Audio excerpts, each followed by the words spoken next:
Ja, wel zeker. Okay, should we? Test this microphone. Yeah. Light is not. That's fine. That's all. Okay, welcome back after lunch. I have a couple of announcements. One is that the network should now be working. The other one, which I'm very reluctant to do at the beginning of a session, in case you all dash out immediately to use it, is that for those who haven't yet found the terminal room, it's upstairs beside room E. So if you go from where we have lunch, basically straight towards the main road, and you'll find a door on your right with stairs, and it's up there, and there are lots of terminals just waiting to be used. So the next session is about attacks on the backbone and defences for the backbone. We have certainly what looked to me very interesting talks. You're here to listen to them, not to me, so I will merely introduce Roger Spoor from SurfNet, who's been working on distributed intrusion detection systems. Thank you. My name is Roger Spoor. I'm an account advisor at SurfNet, and I'm project leader of the SurfNet intrusion detection project. We started this project last year in August. We were hiring a few people, and well, they actually made the tools, and we have everything based on open source solutions. So even what we have made, everybody can download it and of course use it. First, we call it a distributed intrusion detection system, but some people call it a distributed honeypot solution. Actually, it is a distributed honeypot solution, only we have centralized the honeypot. So it's not really a distributed honeypot anymore. But that's making clear what it really is. We are putting sensors at customers, and we have a central detection system with a web interface. That's what it is in short. So we don't do anything with flow analysis. Last year when we started, we have made some goals, what we wanted to reach in the project. We wanted to understand what types of malicious traffic were at our customer local area networks. We were interested in the amount of traffic, in the spreading of worms within the local area network of our customers. The reason we were interested in this is that customers, they came to SurfNet, they asked to SurfNet, do we have a good security level? How do we do it in comparing to other customers? Do we have a safe network? And those questions were quite hard to answer. That's the reason we made these goals. For us, it was important to set up a scalable IDS solution, easy to manage, easy to maintain, of course. And we were interested in comparing the results between sensors. And as an ISP, it's quite important that you limit malicious traffic coming out of SurfNet. The second question is, why have we built something new? Because there were already honeypot solutions on sensors, but according to us, they were not maintenance-free enough. And we needed a solution that was easily scalable, easy to manage, so that it's easy to convince a customer that he should run a sensor in his own network. Third important thing is that we were interested in having no false positives in our detection system. Some traditional solutions didn't provide so we choose something new. Fourth point is SurfNet is a high-speed backbone. Every customer is connected at 1 gig or 10 gig. So this means that we thought, well, we were able to choose for a different approach, a different design in our IDS solution.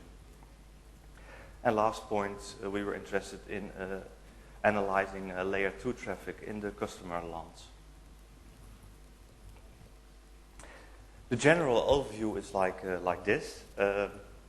In the customer LAN, we place a sensor. The hardware is actually from our customer. The sensor will set up a VPN tunnel to our central server. On the central server we are running OpenVPN, that's handling the VPN connections, and we are running Nepenthes, that's in honeypot. In my next slides I'll be more in detail about what we are actually doing on the sensor and the server. There's a second central server, and that's our logging server with a web interface, and customers can log into the web interface. In more detail, what are we doing on the sensor? We have chosen to use Knoppix. Why have we chosen for Knoppix? Knoppix is able to boot from almost any hardware. SurfNet is not providing the hardware to run the sensor. What we do is we provide a USB stick, we send it to the customer, and he has to reboot a machine from this USB stick. Reason why we have chosen for USB booting is USB stick, we can remotely update all software on the sensor. That's very handy, so the customer doesn't need to maintain the sensor. And the second advantage of using USB is that customers are not able to use very old hardware, because only new machines can boot from USB stick. So in that way we are sure that customers don't use an old 486 computer, for instance. What do you need to run a sensor? You need, for instance, a barebone. You can use a barebone. A barebone can boot from USB. We need one network interface. We use 2 times DHCP, or we use 2 times a static IP address of the customer LAN, because one IP address is needed when Knoppix boots, and the second IP address are we using on our server side. We actually get an IP address out of the customer LAN and we are binding it to our central server. The third, what's needed is that our customers, they open a TCP port LF1194 because OpenVPN needs this port. And last thing that's needed is that we are using HTTPS for our sensor updates. Every sensor is checking every hour if there's a new version, and this procedure works via TCP port 4443. Not a standard port,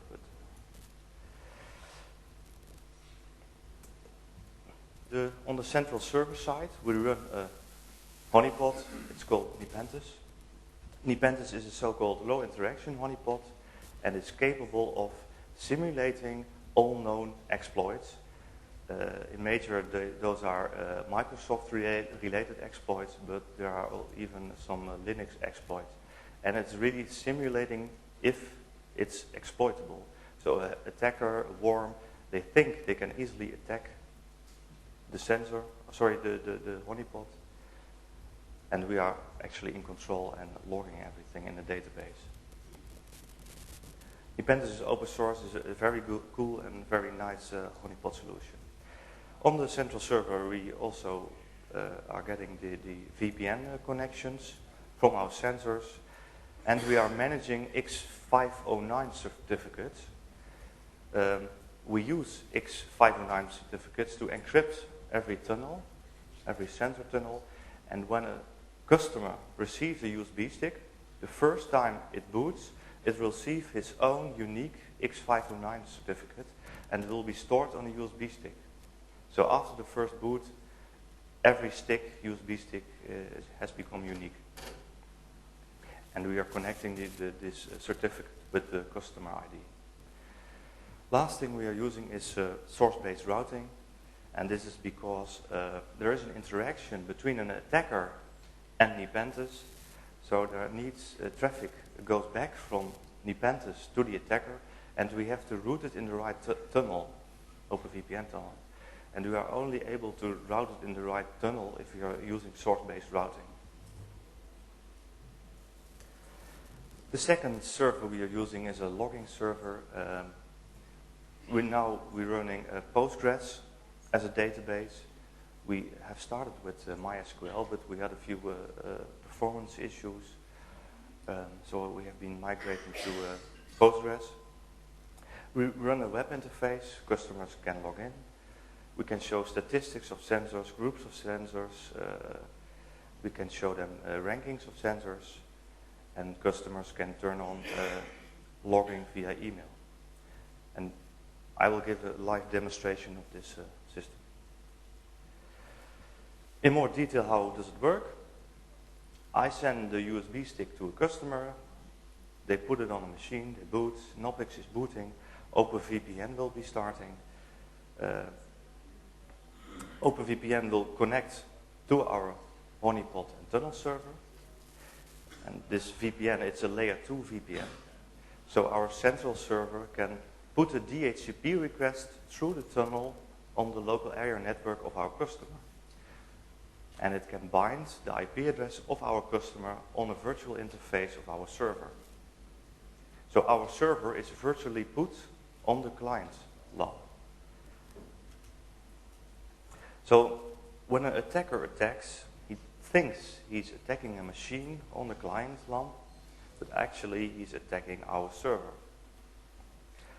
Nepenthes is directly logging everything into the Postgres database.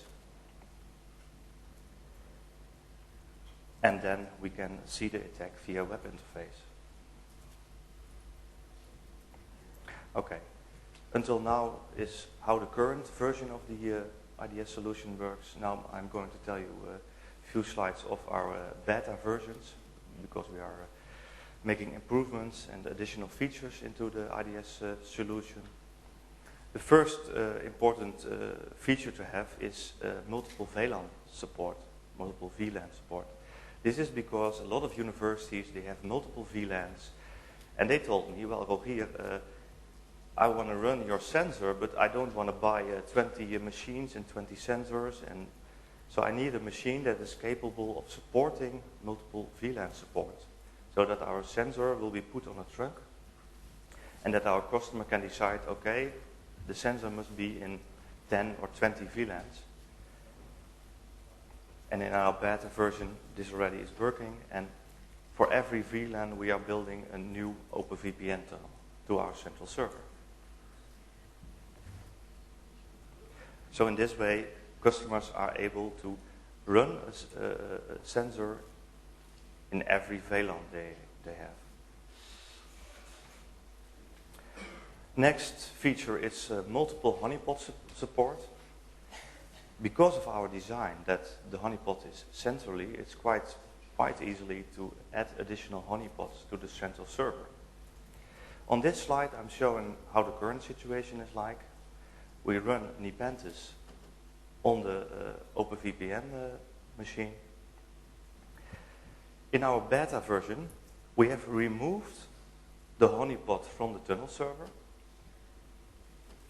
Second thing we have done is we have introduced a private local area network on our central server side, and we have introduced a load balancing technique.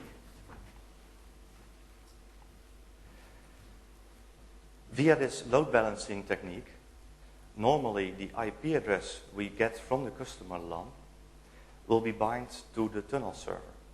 With this load balancing technique, we are able to reuse the IP address or to share the IP address not only on the OpenVPN tunnel server, but we can also use the IP address on Nepenthes or, for instance, Argos. Argos is another honeypot solution. Argos is capable of detecting zero-day attacks. Now that's a really nice feature. We're interested in adding this feature to our IDS solution, so now we are testing with Nepenthes and Argos in our IDS design. And if an attacker attacks now, we can choose on the tunnel server if the attack should be handled by Nepenthes or should be handled by Argos. Tomorrow, Herbert Bos will give a presentation in detail about how Argos is actually working.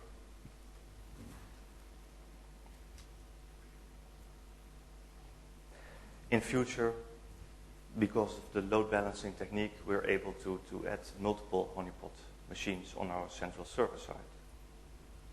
The only important thing is that the honeypot we add to the central server, it must be capable of directly logging information into our Postgres database. And if it's capable, so we can easily add a new honeypot.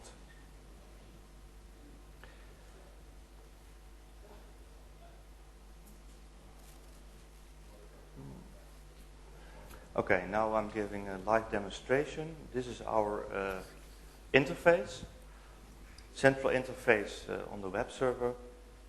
Now I'm logged in as an administrator, so I can see every sensor that's running or that's not running. Customers, of course, can only see their own sensor and statistics of their own sensors. In this overview, I can see the sensor number. I can see, normally I can see IP addresses of the sensors. Right now we have censored this information. And on the right side we can see if a sensor is green. Green means that's alright.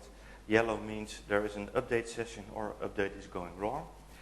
And if a sensor is running red, then we are, well, now I'm only viewing the online sensors, but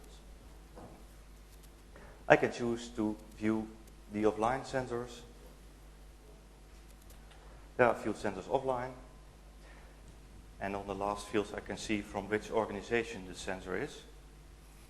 Via this web interface I can choose an action, I can reboot the sensor, I can turn SSH on or off, I can start or stop the sensor, so it's easily to control everything.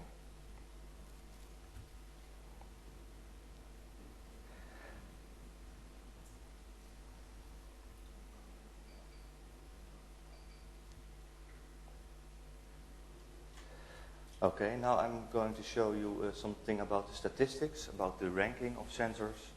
Over here, on top, we see that these are the statistics of this week, since Sunday. These are the statistics of all sensors. Of course, I can choose a particular sensor from a particular organization, for instance, but right now I'm showing the statistics of all sensors. We see what this week the top 5 of exploits is. So currently, this week, it's IIS exploit is the number 1. But it changes because this is of this week. We are running this system since November last year.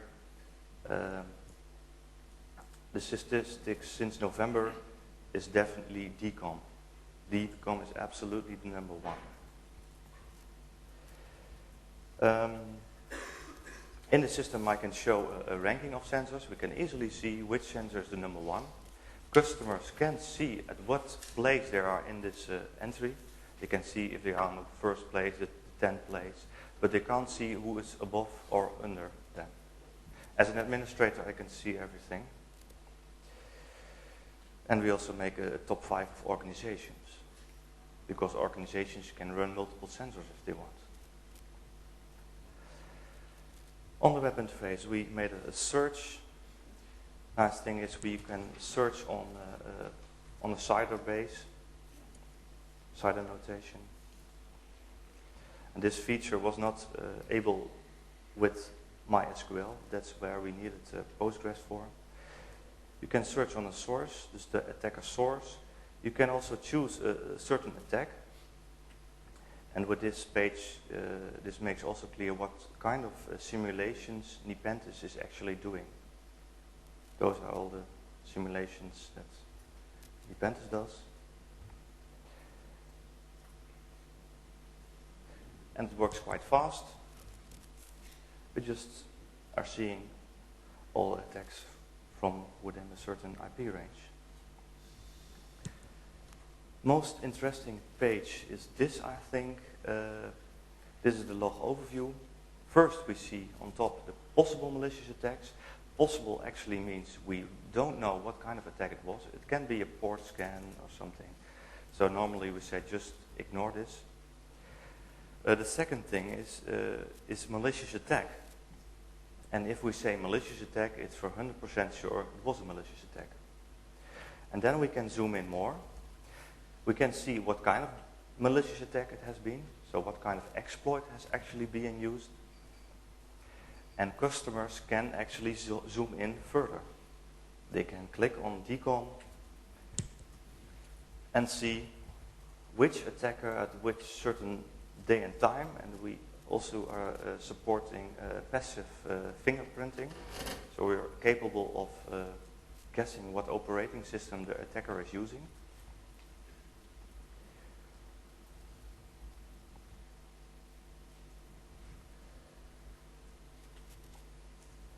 If an attacker did a malicious attack, normally the next stage is that it's offering binaries. It tries to compromise the machine. So this week there are 64 malware offered actions.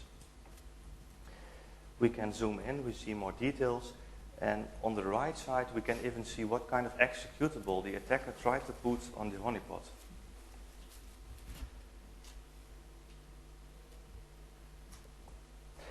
And of course, Nepenthes is downloading all those malware. So this week we have captured these binaries. On the left side you see a unique hash value of the binary. On the right side you see what the virus scanners think about this binary. Now this list is not really impressive.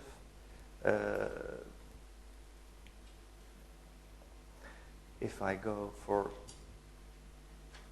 all what we have captured since November, we see a more interesting list of all the different kind of malware binaries we have captured until now.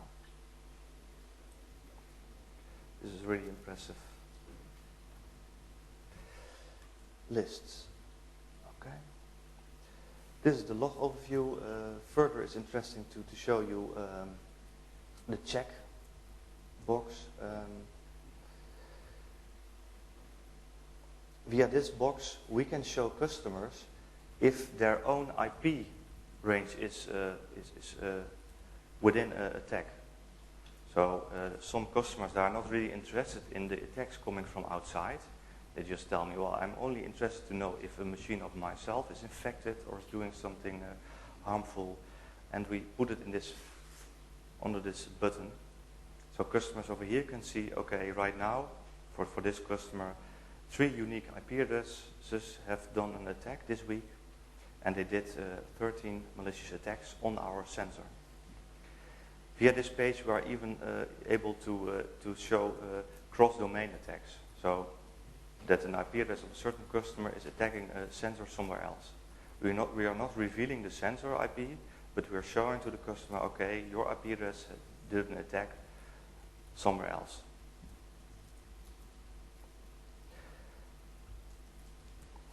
We can make a few charts in our system. This is a chart about what kind of exploit occurred most often. That's definitely DCOM. In green, that's the DCOM exploit. We can make other charts.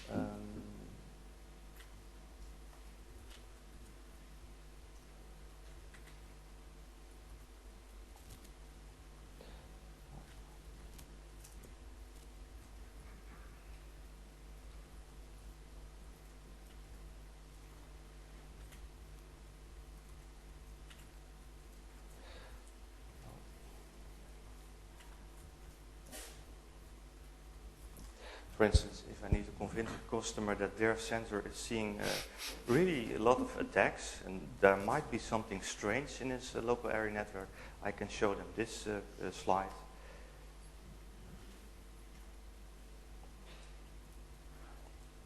We are able to show how many traffic is going through the OpenVPN tunnels. The top graph is about the aggregated traffic, and you see that we're only getting up to 50 kilobytes a second of bandwidth. So first we thought that we needed a lot of bandwidth with our system, but now we see we're running with 25 sensors. The bandwidth is low, the CPU isn't really being used. So the system is really performing very well. And the last thing I like to show you is the admin interface. And via this interface, customers or as an admin, we can enable email logging. Via this page, as a customer, I can choose this is my email address, and I want to show all attacks or just only the attacks coming from my own IP range.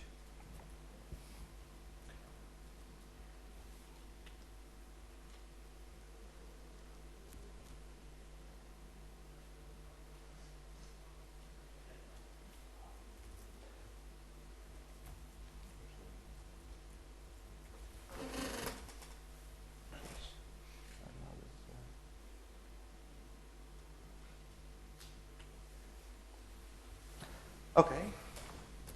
Are there any questions?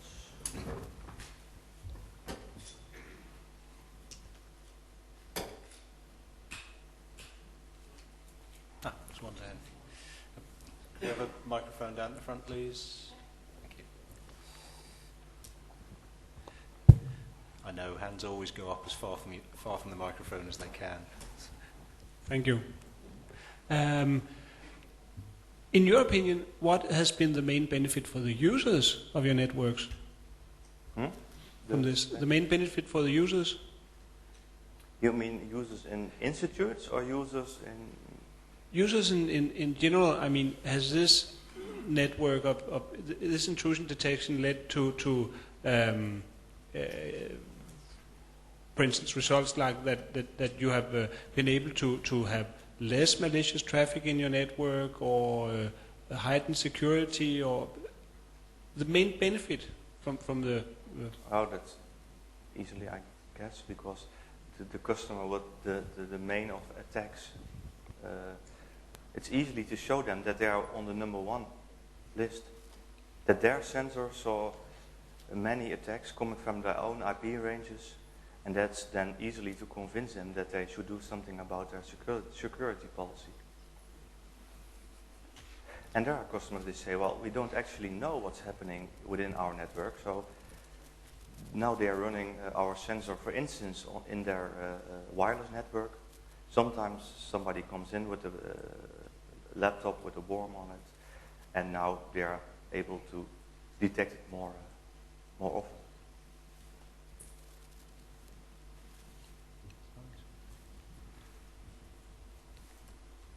Oh, there's one mic. Probably the last question, then we'll move on to the next talk. Just keep talking, it'll work. Yep. Nope. Maybe.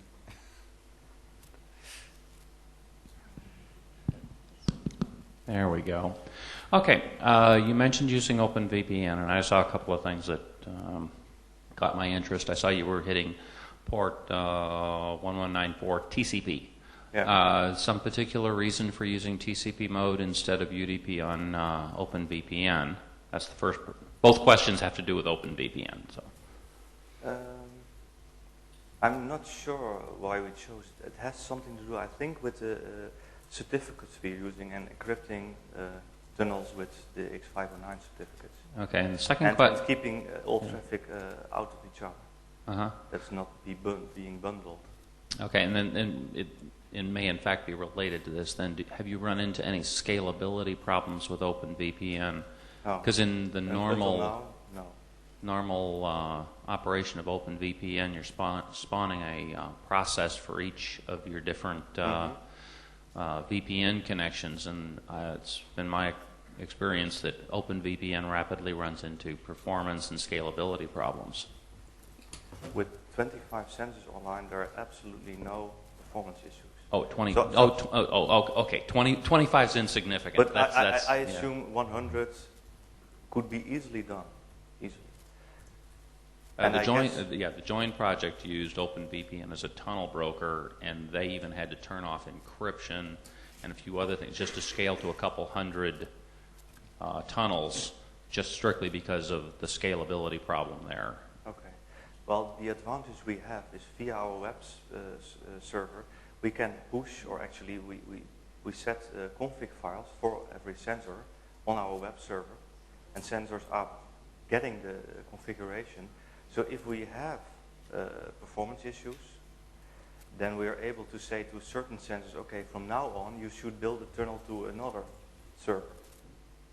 So I don't think we would experience any trouble in the future. At Okay. least I don't hope. Yeah. Okay, thank you. Thanks. Okay, thank you, Roger. The next speaker is... So, yeah.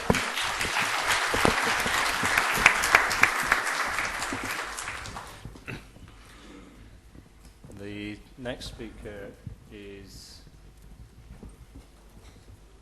Next speaker wasn't going to use that microphone anyway. It's good. Do we have connectivity? It came out of there, so it should go back in. Talk to us. Let me guess, you can't see anything.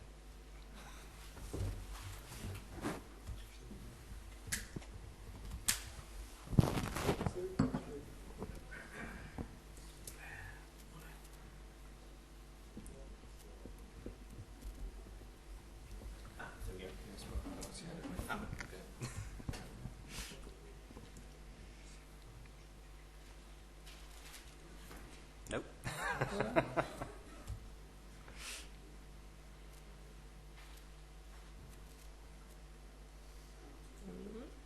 Yes.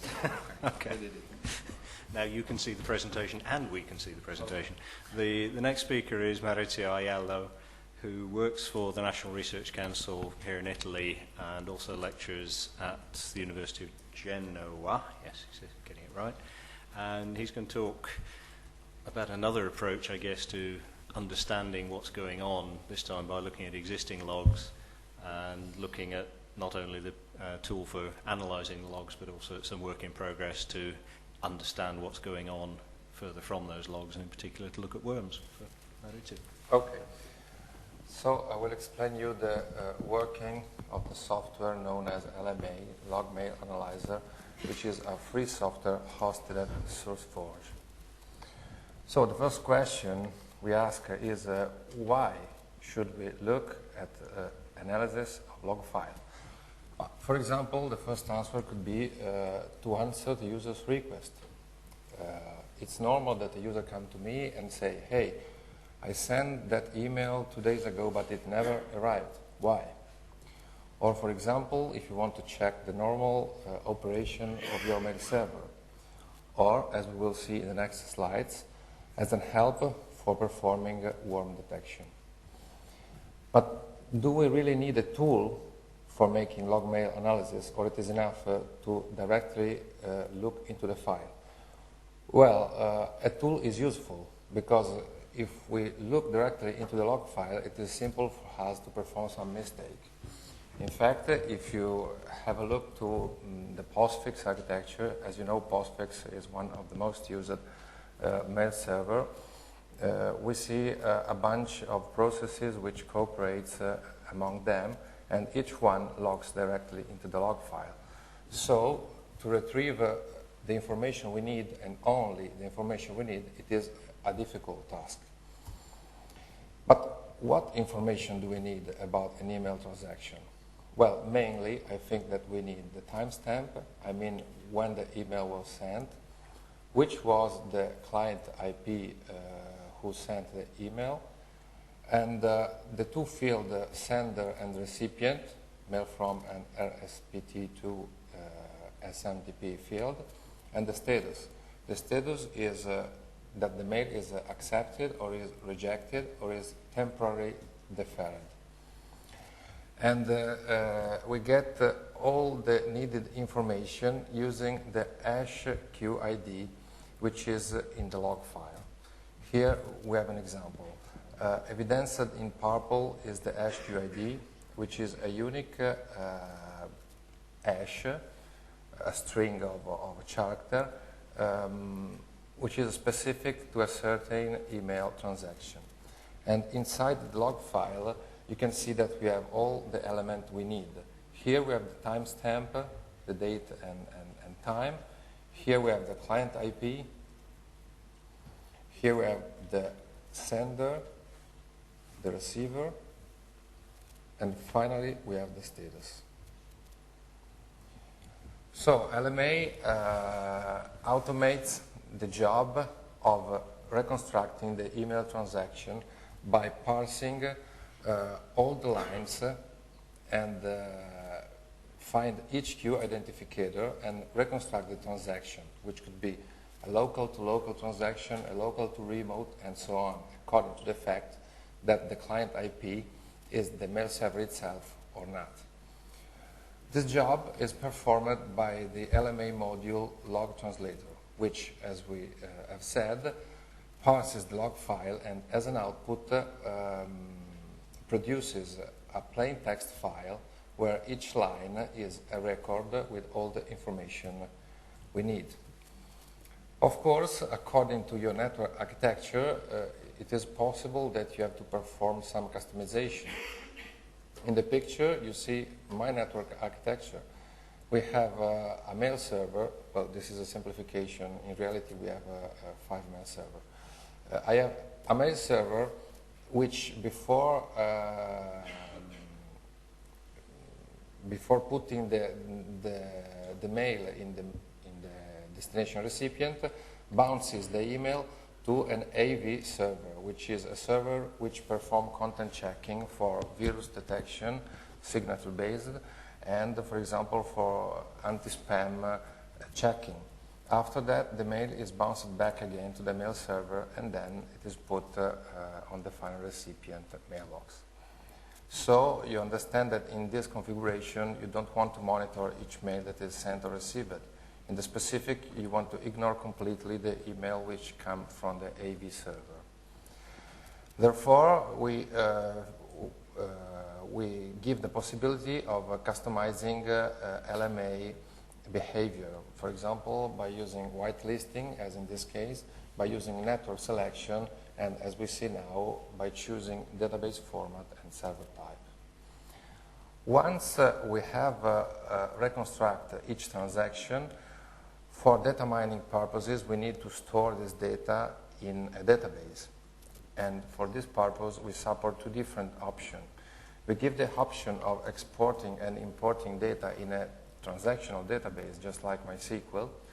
And this has the great advantage that you can do very flexible query, and the engine power is very high, I mean, in terms of performance.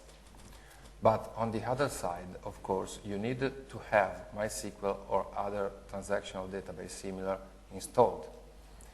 And we thought it was good to let that LMA works as a standalone program without any need of other additional program on the server. So we had to build the database engine. Of course, the database engine, since it's custom, has not a big engine power, and flexibility of the query is reduced. We support only some raw query.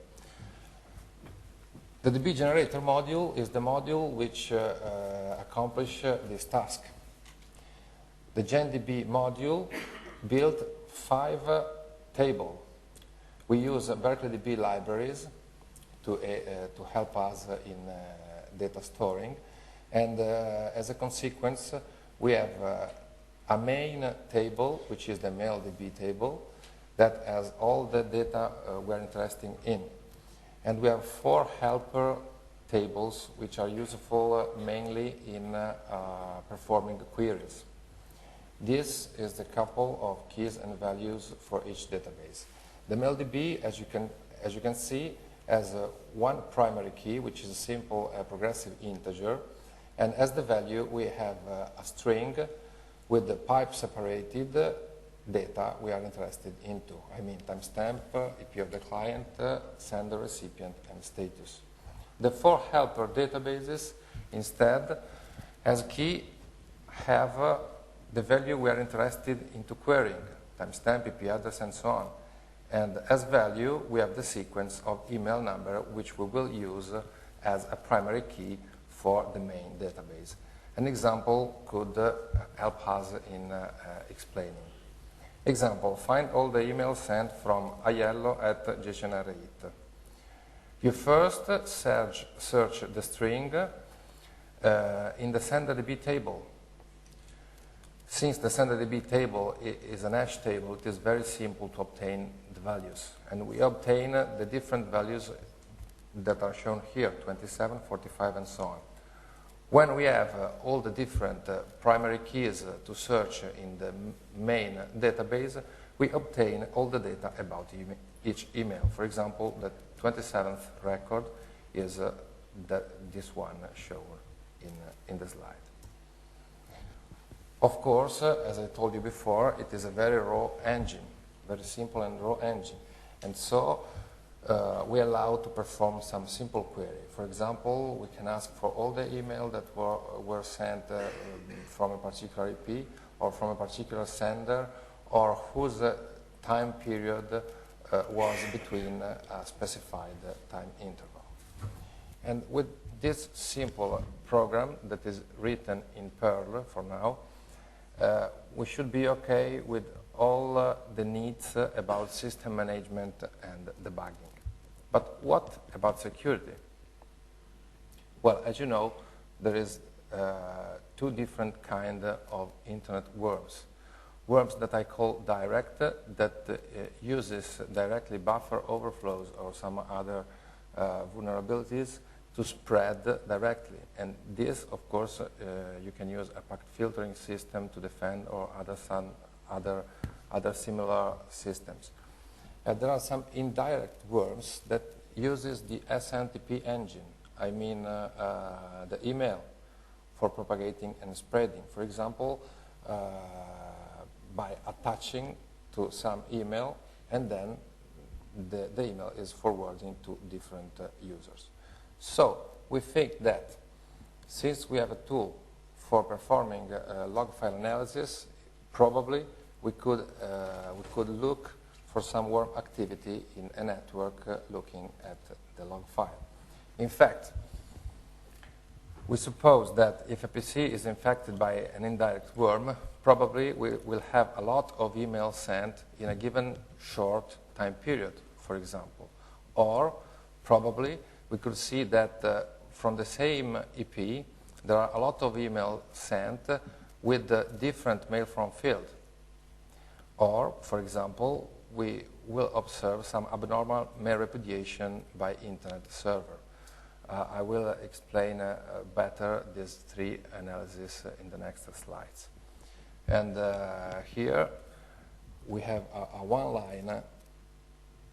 We have a one-line shell code that was, in fact, the birth of the LMA software. With this line, you can parse an entire log file and find the top sender PC.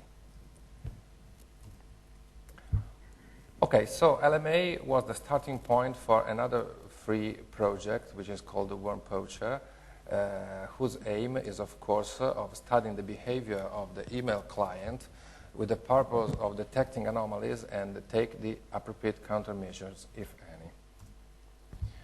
So the first analysis I want to tell you is about the number of emails sent.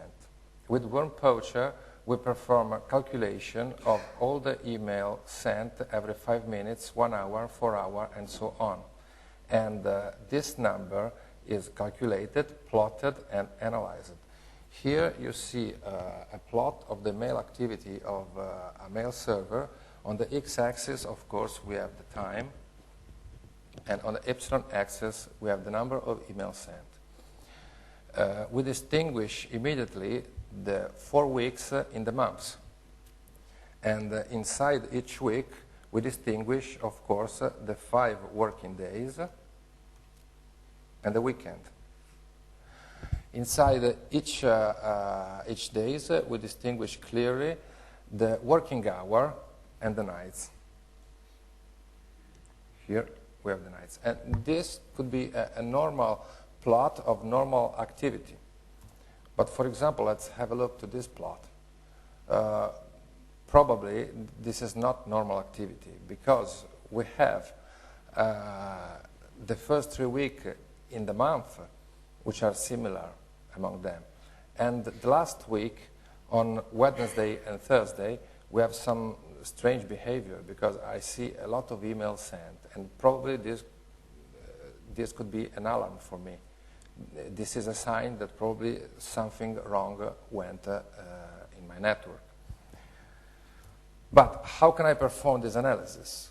Well, as I did now, by visual inspection.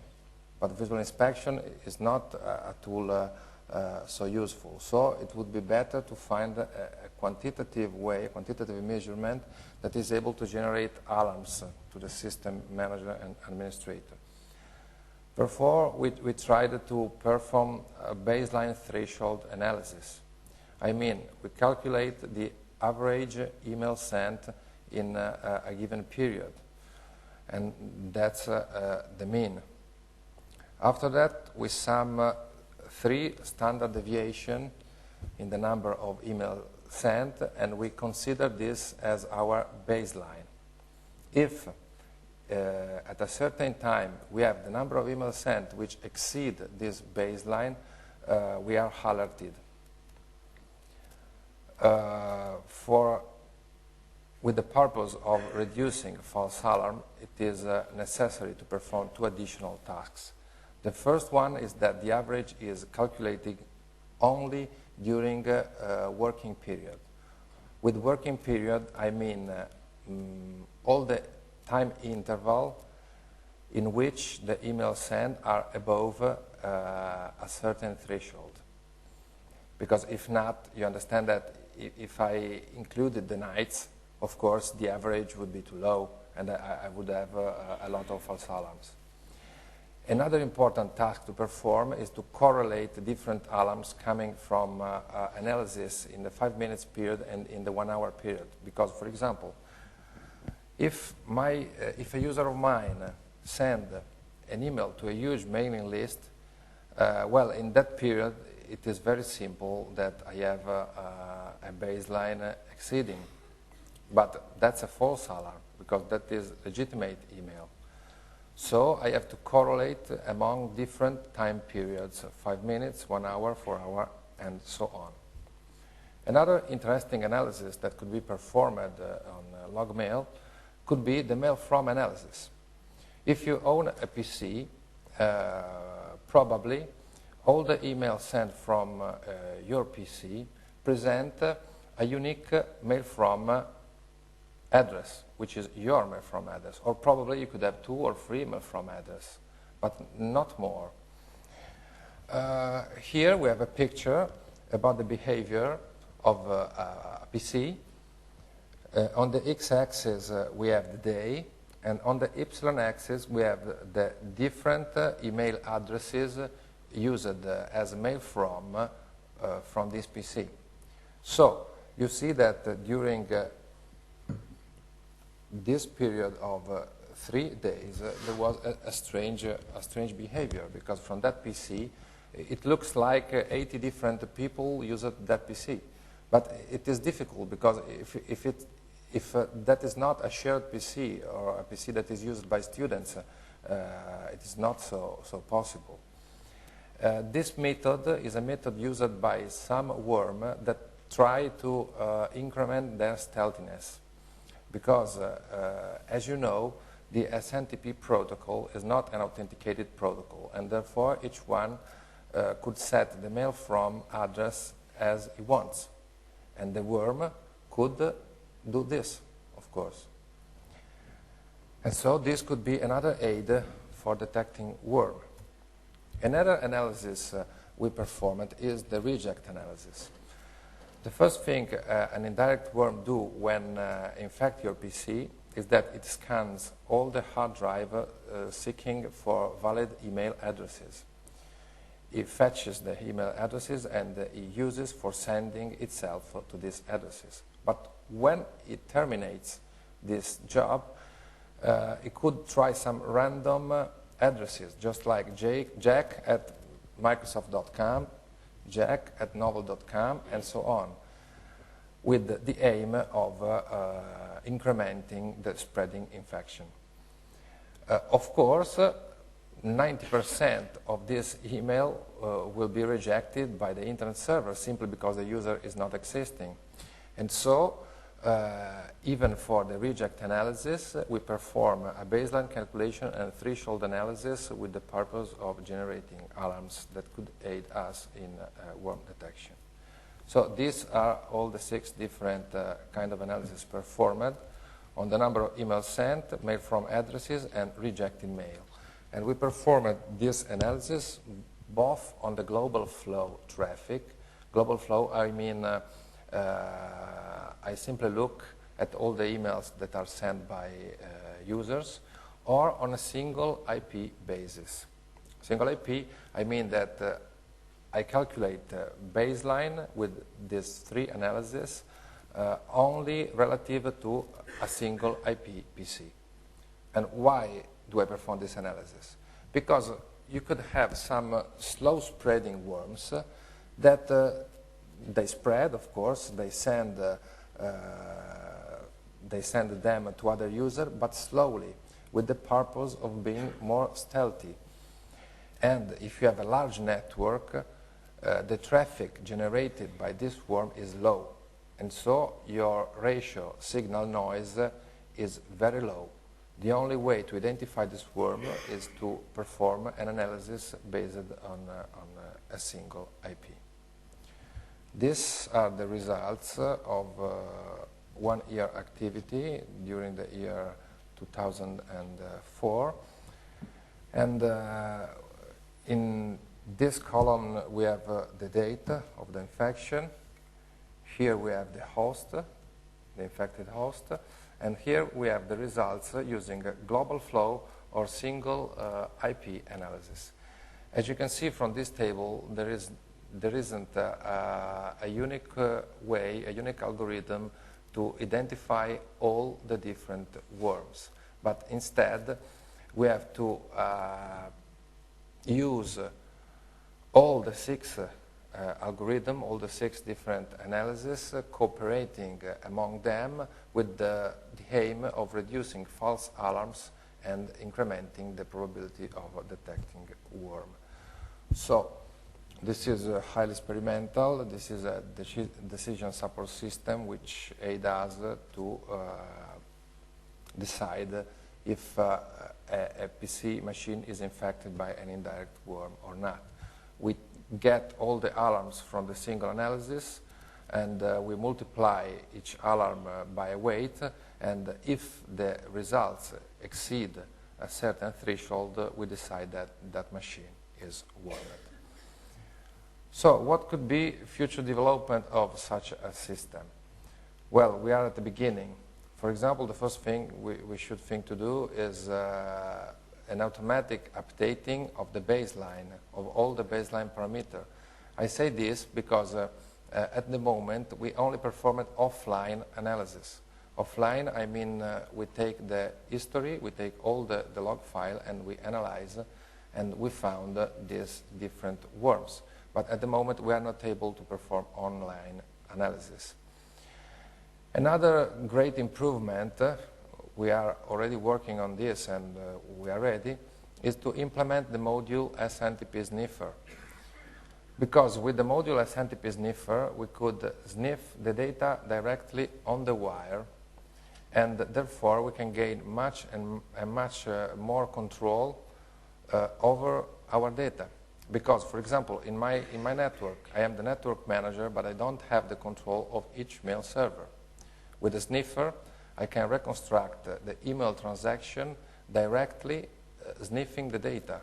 I don't need to look at the log files which are owned by each single machine. Moreover, as you know, there are some worms that uses its own SNTP engine. And of course, as you imagine, I will never have the log files on the infected machine.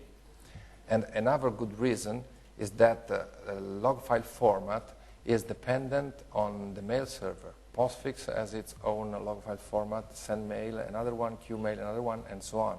If I directly sniff the data on the wire, it is more simple for me to reconstruct the whole transaction.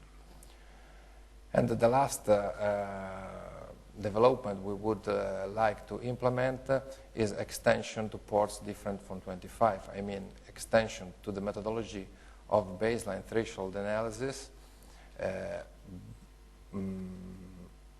bound to an historical statistical data mining to other ports. Okay, that's all. Thank you. Thank you very much. And the timing of your practice was spot on. Thank you. Any questions?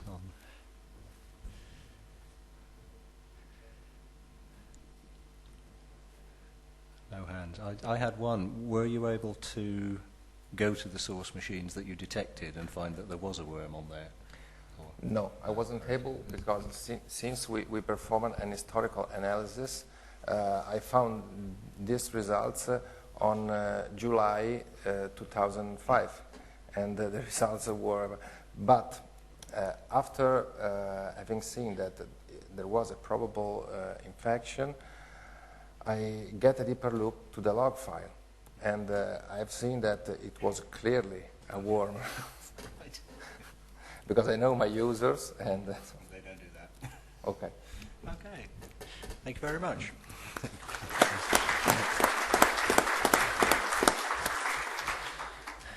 This is a chair's dream. Everybody's talking exactly on time. Our final speaker in this session is Nico Fischbach, who works for Colt Telecom, where he is senior manager in charge of the European Network Security Engineering team. He's going to talk about the experiences of a major backbone provider in detecting and dealing with denial of service attacks. I'm going to try to start one. Your machine? Just fix the slide, yeah. Oh, okay. It's walking when you use the other one. Yeah, you know, we need some fun. Yeah. Whoops. This is a security session. We've screwed the connector Yeah, in. nobody's There going to we see go. that. No. Helps the microphone. And I turned my wireless off, so don't even try. Sorry. Let's see if I want to switch it off. Looks mildly promising.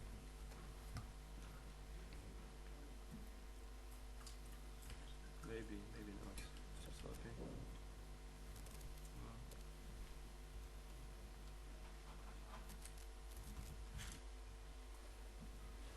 No, it's not. No worries. Yep, there it is. Oh, it's good. Good.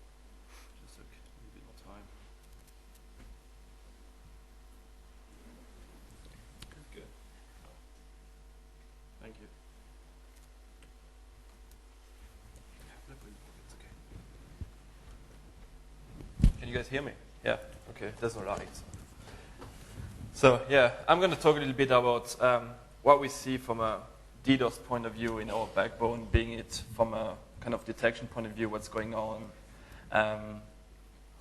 you know, what you can do when you see it, how to respond, and one architecture we've been using to respond to these DDoS attacks, which is basically called network-based diversion.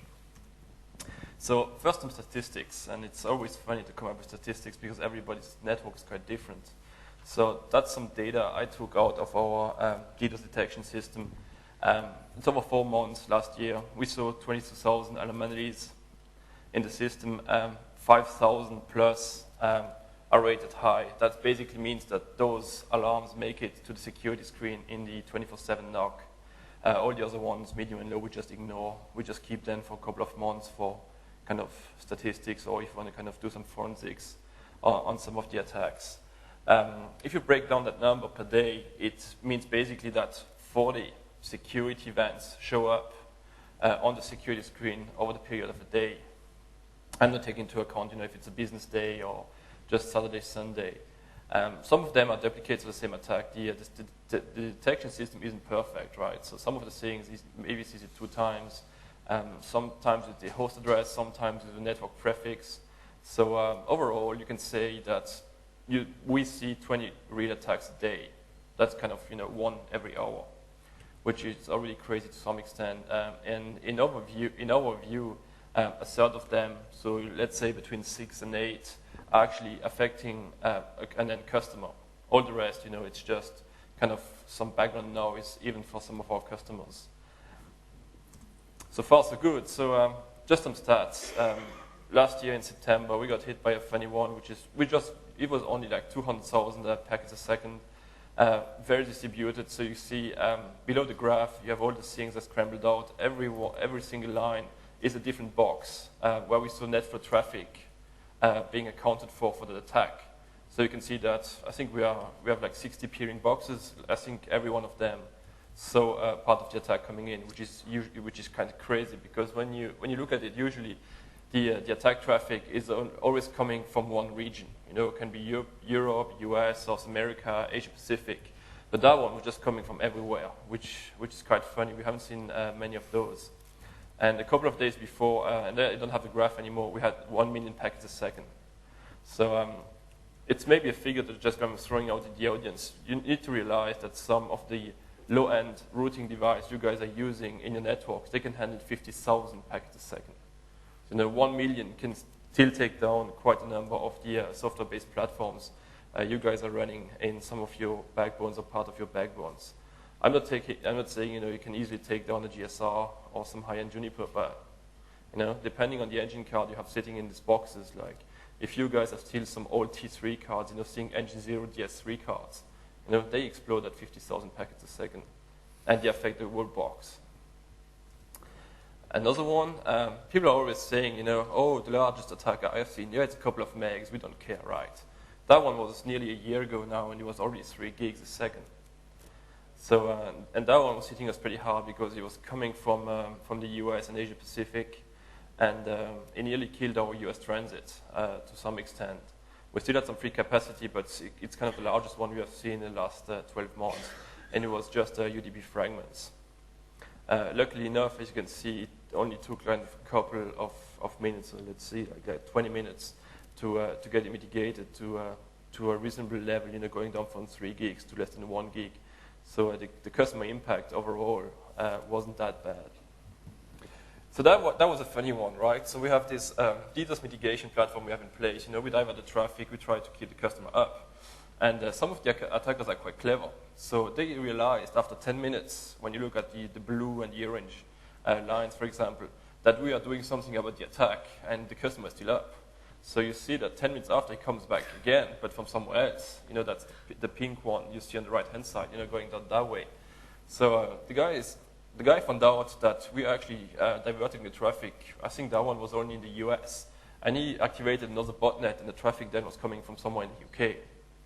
So, you know, kind of a clever guy and trying to play with us. It's fun sometimes when it's not Saturday at 4 in the morning.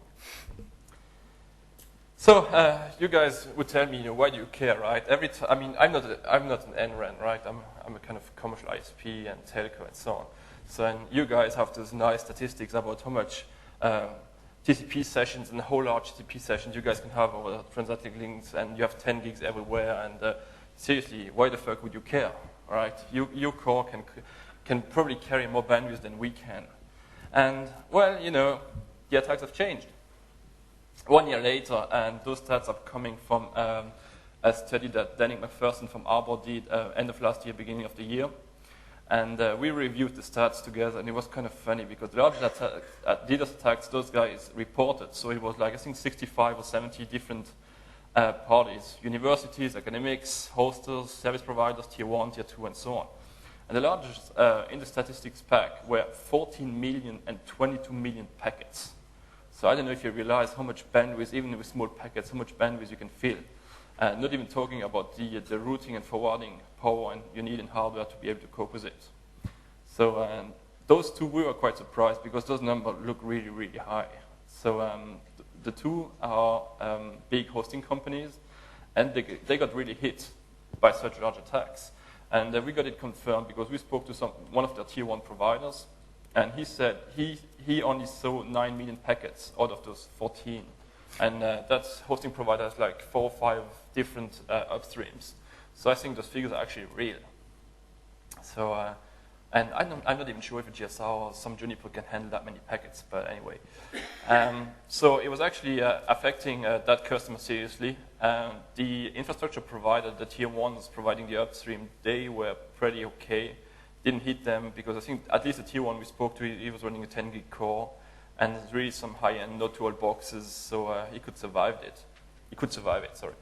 And in summary, most of the attacks those guys reported were in the 1 to 4 gig range. So that means that any larger tier 1 provider or large networks like GN can easily cope with most of the attacks, unless you see some of the larger ones like 17 gig. I don't think any real provider can sustain 17 gigs more than a couple of minutes, because it's going to have collateral damage to some of the other systems. We've been quite lucky, and we've seen that in some of those reports. The bad guys are still using the same attacks we used to use when we were kids and fighting online. So the good old TCP SYN floods, ICMP floods, UDP floods. Everybody has been talking about those complexity type attacks where you actually try to find a weak point in a protocol stack or in a web application and this type of things.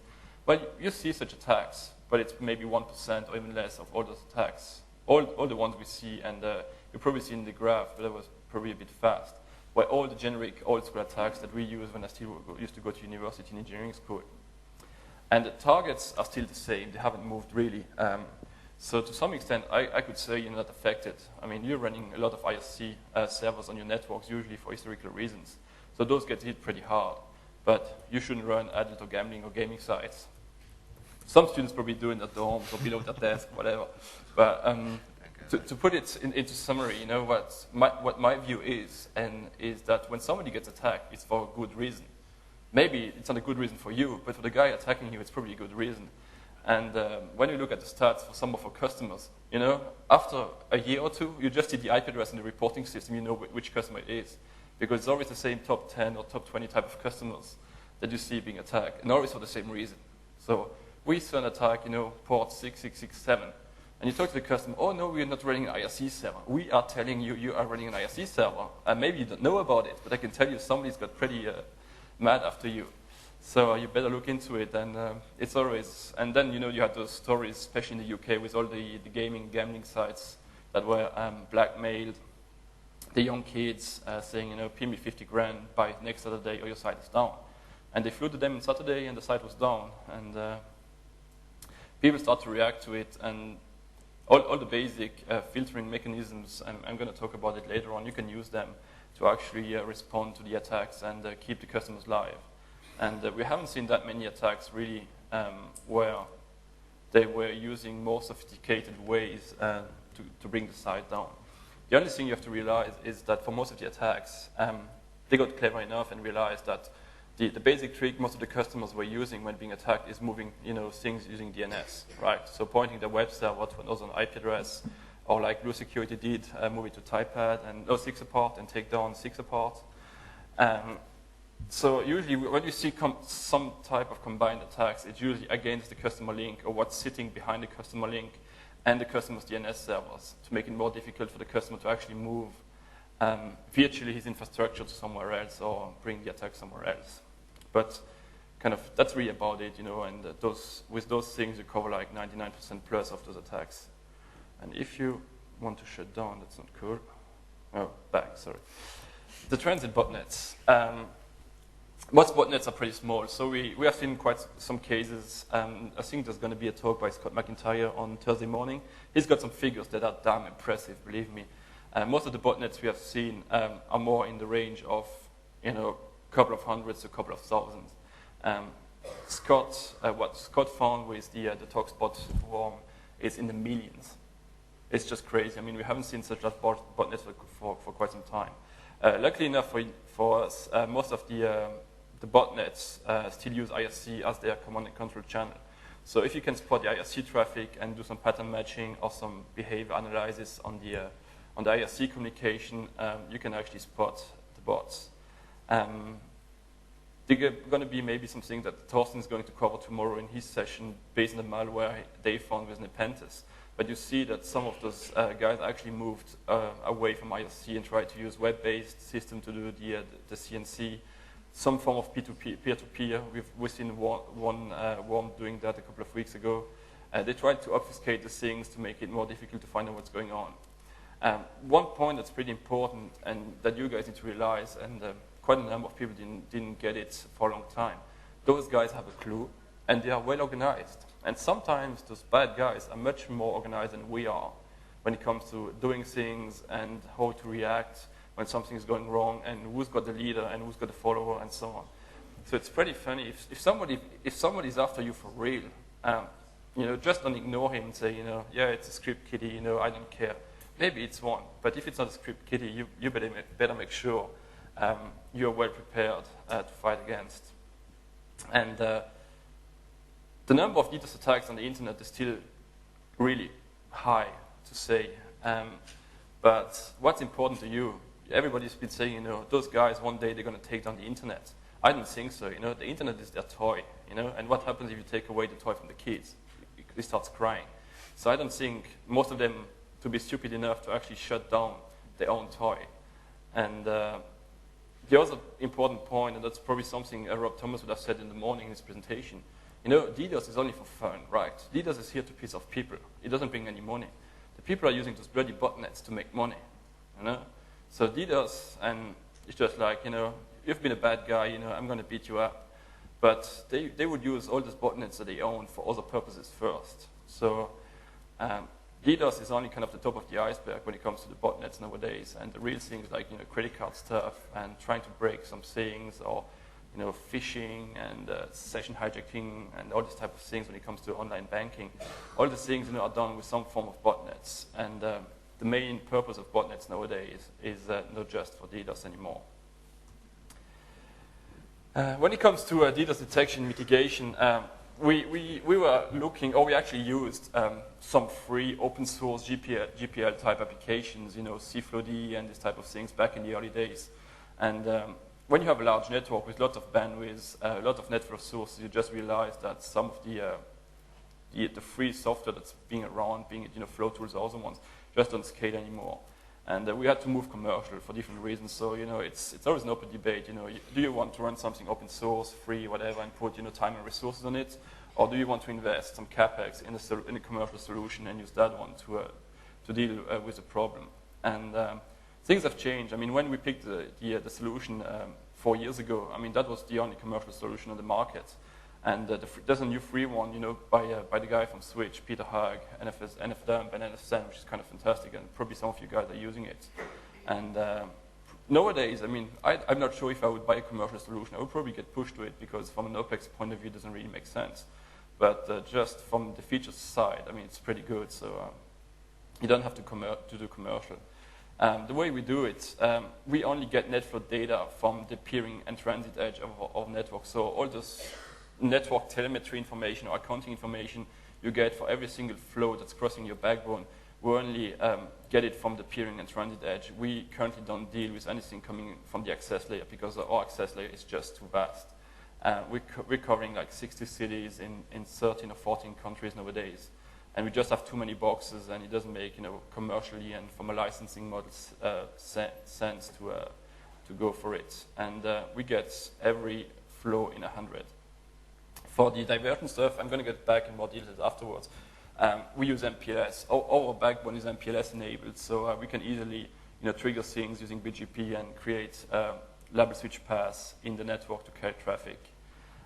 We have put dedicated mitigation systems in the US because that's where we get most of our transit. We don't get any transit in Europe, so we only have transit in New York. So we need to actually protect our international link between London, Frankfurt, and New York. What's important too, I mean, doing DDoS detection and DDoS mitigation is one thing. But what you guys need to realize is to make sure that it needs to be part of a global security project. If you just do kind of NetFlow and some form of diversion, it's not going to help. So all the things we've been doing in the last couple of years proved to be quite helpful. So one thing that we have done, which is not directly related, is to hide the MPLS core. So if you're not sitting inside our core, you cannot talk to it. We have a kind of a strong border towards the outside world, towards the internet. And you can talk to our customers, but you cannot talk to our core unless you're sitting in it. And that's one of the nice features of MPLS.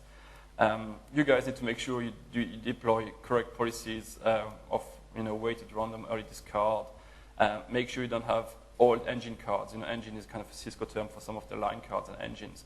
If you have old ones like think engine 0, engine 1, this type of things, if such a card is sitting on the attack path towards the customer, you can be pretty sure that if you get hit, by more, let's say, than 100 or 200,000 packets a second, that box is just going to die because it's going to create a head-of-line queuing and this type of things, or head-of-line blocking, sorry. So even if you have like, I don't know, only 10 gig interfaces in that box and a bloody DS3 interface somewhere, and the attack traffic is going over the DS3 interface, well, all the 10 gig ones will be, rate limited based on the DS3. So this is the type of things you need to keep in mind. I'm not a Juniper hardware guy, so maybe you have some type of limitations there too, or some of the other vendors. QoS. Do at least some basic QoS deployment to protect your routing protocols, the external ones, the internal ones, and your management traffic, so that if you get attacked, you still have a way to get to your boxes. Or if you don't do out of band, depending on the size of the network, I can understand that out of band isn't always the solution.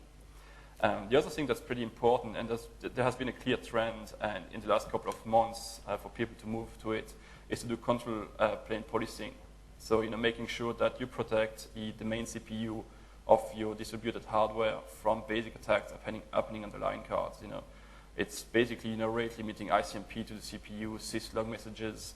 Talking about IPv6, IPv6 is always good fun because IPv6 is still done in software in most of the bigger platforms. So IPv4 is hardware is fast. Just send a couple of IPv6 packets and you slow down the box to like a snake. And same thing with IPv4 still. Some of the boxes, when you send let's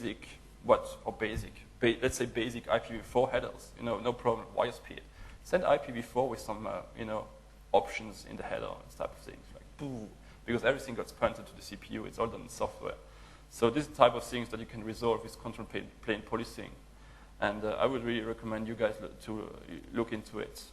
The other things we're doing is the different form of ACLs, access control list, to kind of firewall, if you want, part of our network. You have basically three types of ACLs: transit, infrastructure, and receive. Let's take the last one first. Receive ACL is here to protect the box itself. So you're going to create one policy of ACL that is going to be pushed to all the interfaces, so that you can set up one policy for syslog, telnet, SSH access, SNMP, and so on. And you don't have to apply it interface by interface. You just apply it to all the interfaces in the box, which is pretty nice. Infrastructure ACLs, the ACLs, we use it in conjunction with the MPLS core hiding. Basically, that ACL says that any traffic from outside to the core is being dropped. And you also use that one to avoid spoofing into your core. The transit ACL is one that you shouldn't use. Let's go back. The transit ACL is one you shouldn't use unless something is really, really going wrong. A transit ACL is one that you would apply for traffic that's crossing the backbone going towards customers. And there, it's always funny when somebody puts a transit ACL on some of your core devices that says, oh, drop all traffic to port 80, and it's going to affect all your customers. So the only time you actually use transit ACLs, two times you used transit ACLs was SQL Slammer, because we really had to do something about it. It was killing all our backbones, being ours or other vendors, other ISPs. And the other one was the Cisco wedge bug, when you could just virtually fill up queues in all the CPEs. And when you have like 20,000 CPEs you need to upgrade, well, you need to come up with some form of mitigation. And then finally, make sure you have one TACAX box, one syslog box, or at least one place where you get all the identity management done and the syslog information being put together, and then you can do, like you did with the mail system, you use some scripts to actually analyze the logs and see what's going on. It's kind of easy to spot things in logs. Okay, the challenges we've been running into in trying to do that, trying to find all those bloody security features in all the hardware and software platforms we've been using. So you say, oh, control plane policing, let's do that. And you just take like 4 different series of hardware, 2 or 3 different versions of iOS, and you end up with a set of 12 different platforms that don't support the same things. And even the syntax is different, depending on the hardware or the software.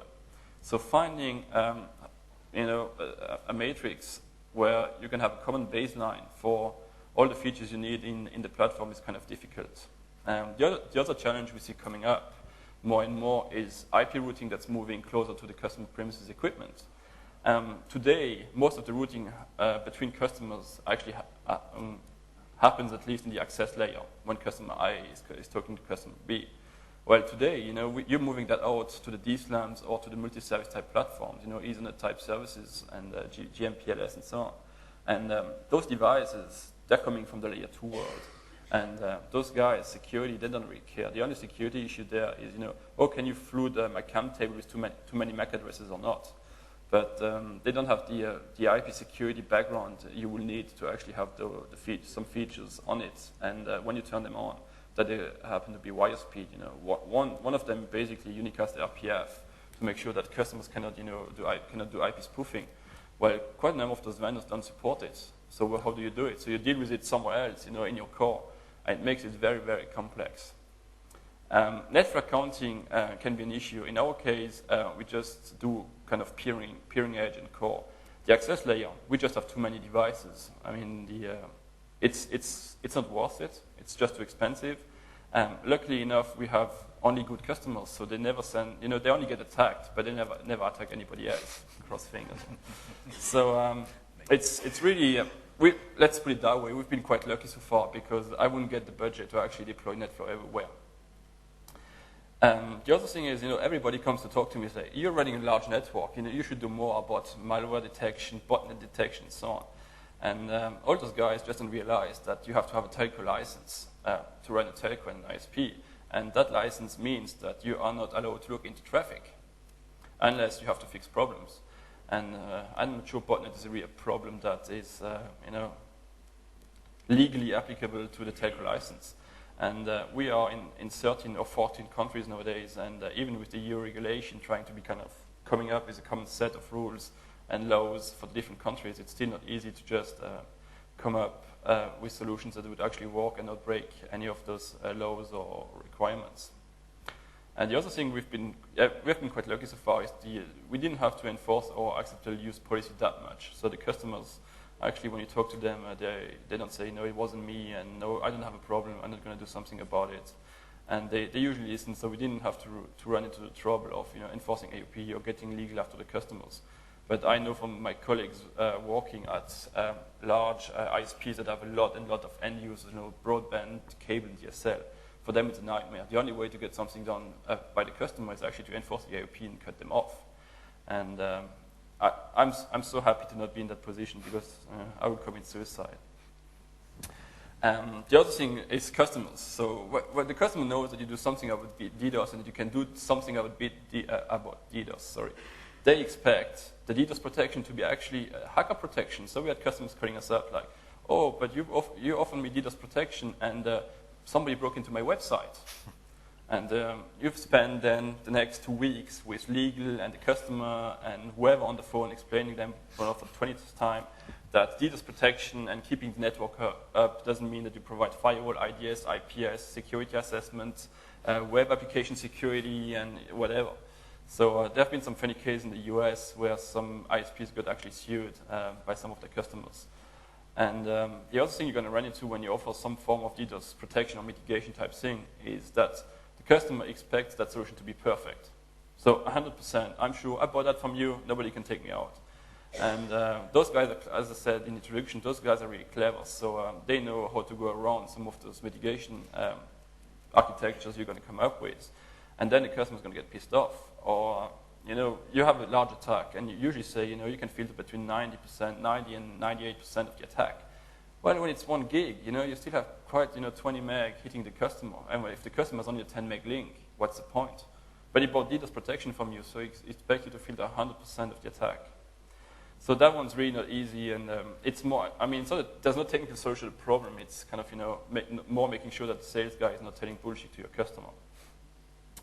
The other thing that's coming up is the EU Data Retention Act, and some of the countries will have to keep data for quite some time. It's not really clear yet in most of the countries what kind of data you will have to keep, but there, it's expected that NetFlow will be the main kind of data source for the data you have to retain next to the HTTP dial-up and all these type of things. And the next challenge we run into is how to secure the VoIP core, but that's not the topic for today. Detection. How do we detect DDoS attacks? Well, the easy one is we just wait for the customer to call us. And that's probably the way you guys do it too. Once you get a complaint, you look into it. And you have to. What some people still do is do hop-by-hop traceback in the core, and that's so old school.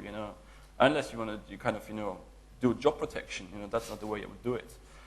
Neither would I use just bandwidth graphs, because it's becoming really difficult when you're running large networks. To see, what's 200 megs when you have 9 gig of traffic. It's such a small peak. It's not like before where you had like 10 meg and then a peak of 100 where you could see it. So it's easy to not see DDoS tags in bandwidth graph when you're running large networks.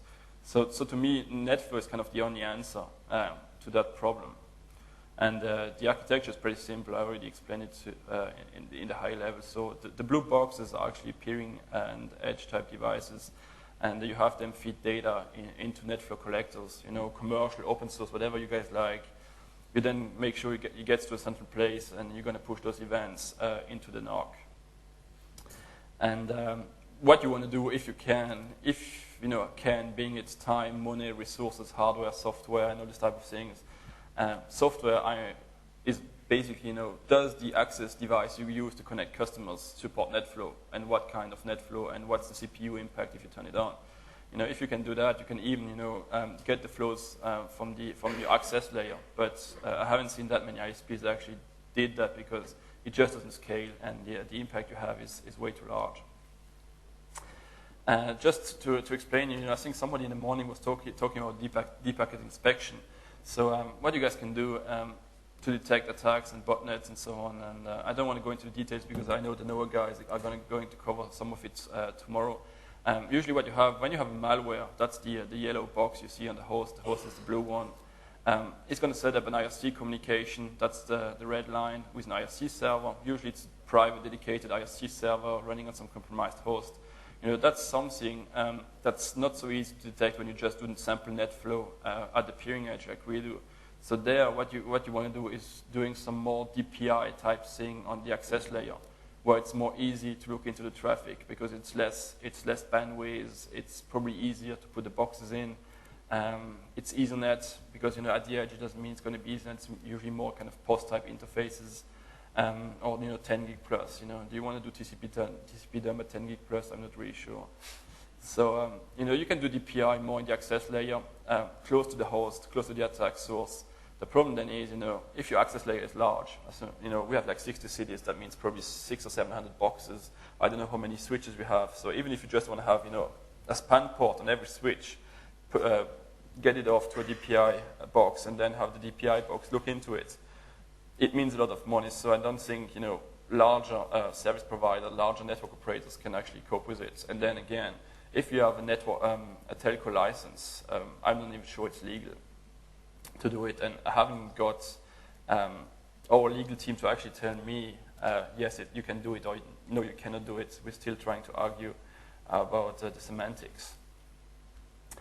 On the mitigation side, the most common one you still see is the BGP-based destination black hole. So someone is being attacked, what you do, you drop the traffic on your network edge to that IP address. Basically, it saves your backbone if you have a problem with it, but it just means the attack succeeded because the customer is offline, right? The complete system is offline. But I don't remember what the data was in Dennis' survey, but I think 80% plus of the providers or the respondents said, BGP-based black hole. ACLs, I hate ACLs because it's so unmaintainable and it's how to shoot yourself in the foot, right?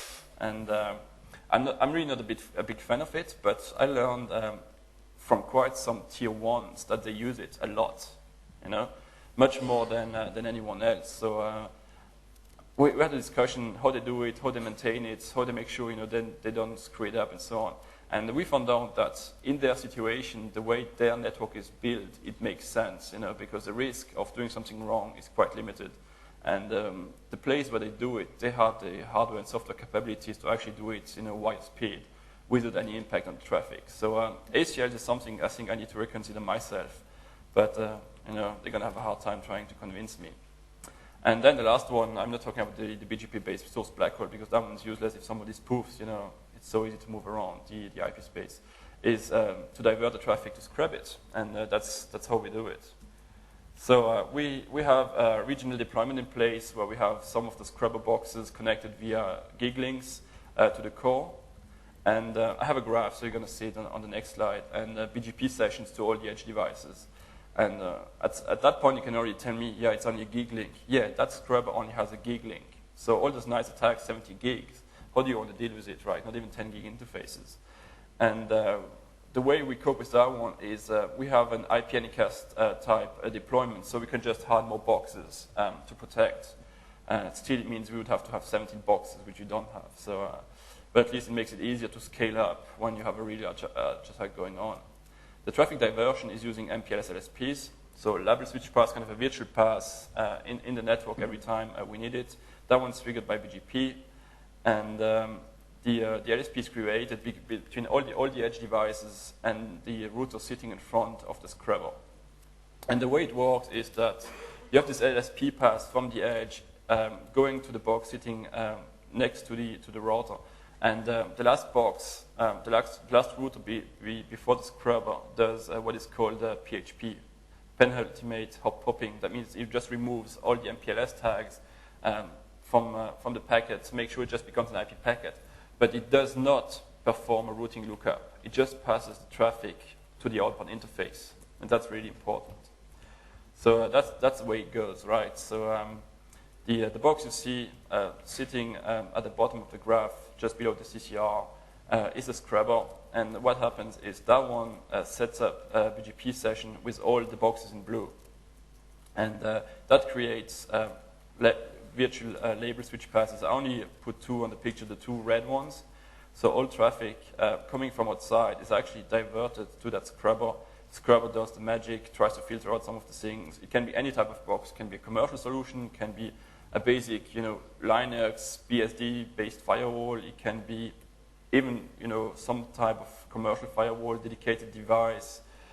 You can use different things. That box doesn't have to speak MPLS. You just want to make sure that you drop the traffic to it and get it inspected. And then once it's done, the traffic follows the green pass. And that one is not a virtual LSP because when you send the traffic back into the network, the traffic is following the normal routed pass. So you're not enforcing any diversion anymore. That's the way it's done to avoid any kind of routing loop in the network. The limitation for that solution is that you're only going to protect attacks coming from outside the network towards one of your customers. So if the customer you see on the right-hand side with a little green hard drive, if you want, if that one is launching an attack towards the internet, we can use that solution to actually divert the outbound traffic and look into it. It's really only dedicated to one-way traffic from the outside of the outside, that is the internet, into our network towards customer premises. Another approach that some people came up with to be able to deal with traffic flow in both directions is actually to set up VRFs. So virtual routing and forwarding instances on some routers on the path, so that they actually use VRFs to control traffic in and outbound. But for us, it was just too complex and not worth the effort. Last one, do you need a baseline? Well, if you have a baseline, it always makes it easier to understand what's going on and come up with the right filtering templates. So I would recommend, like everybody does when you do some statistics, come up with a baseline. It's always kind of useful. You need to make sure that you have enough capacity, because it's one thing to come up with regional cleaning sensors, but you also need the capacity to divert the traffic. So if you want to bring the traffic to some really hot spots, you need to make sure those hot spots are very well connected to your network core. You need to make sure that you don't have old engine cards when it's a Cisco device and no software-based platform on the path. If you have that, you're going to kill yourself. Shoot yourself in the foot, because you're going to create more trouble by diverting the traffic than just dropping it. Keep in mind that when you want to filter things, it's complex, right? It's like running a network IDS and just looking at 20,000 events a day. So make sure you have somebody that knows what he's doing when he's trying to fine-tune the things. It's easy to deal with most of the attacks. The only one that's really pissing a lot of people off, to put it that way, lately, is all the DNS-based ones. Because DNS is on top of UDP, it's stateless to some extent. It's not easy to find out if it's a real DNS server behind, if it's a real request, if it's being a reflective attack. So DNS is really one of our headaches at the moment when there's such an attack going on. And the next one is going to be voice of IP traffic, because you have so many different voice of IP dialects when it comes to signaling. It's also some of the things that we're really breaking our heads on to make sure we can come up with some really good mitigation solutions. And finally, we've learned the hard way that customer reporting and the customer experience and what he is going to view about the attack is really important when you want to try to provide a service to him, and he wants to know what's going on. So, just a mail saying, yeah, we're protecting you isn't enough. He wants to see, what you're dropping, how you're dropping it, and all this type of things. So online real-time reporting is an issue, and most of the solutions, being it the free ones and commercial ones, they're very limited when it comes to that. Done. Nobody's sleeping yet, it's good. I don't think there was any danger of that, Nico. Apologies from the chair for that we've overrun a little bit, but I really didn't think you'd want me to try and stop that, even if I could have. You would have lost. I anyway. think I probably would have, yes. Any quick questions? I think you're around for Yes, the next few days, so I think feel free to grab Nico. Okay. Otherwise, I have been asked to remind you that there is an online feedback form which will allow you to influence how the conference programme is put together next year. Since I think I've volunteered to be on the programme committee again next year, I can personally say we'd look forward to receiving feedback to find out which topics you've enjoyed, which presenters you've appreciated. There are paper copies available, I think, at reception, but hey, we're network people, so let's use the online one and save anybody typing it back in again. And I believe there should now be coffee. So thank you very much, and thank you to Nico.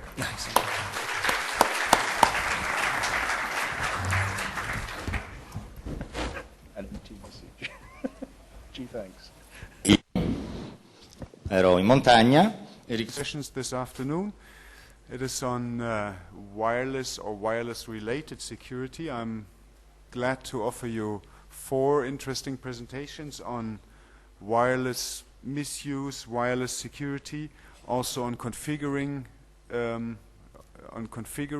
security policies, and finally on voice over IP security. Our first speaker is Pierre Ancel. Pierre Ancel. He worked as a researcher for INRIA and is now at France Telecom in the research and development department, and he's much concerned with wireless security, so we are curious what he wants to tell us.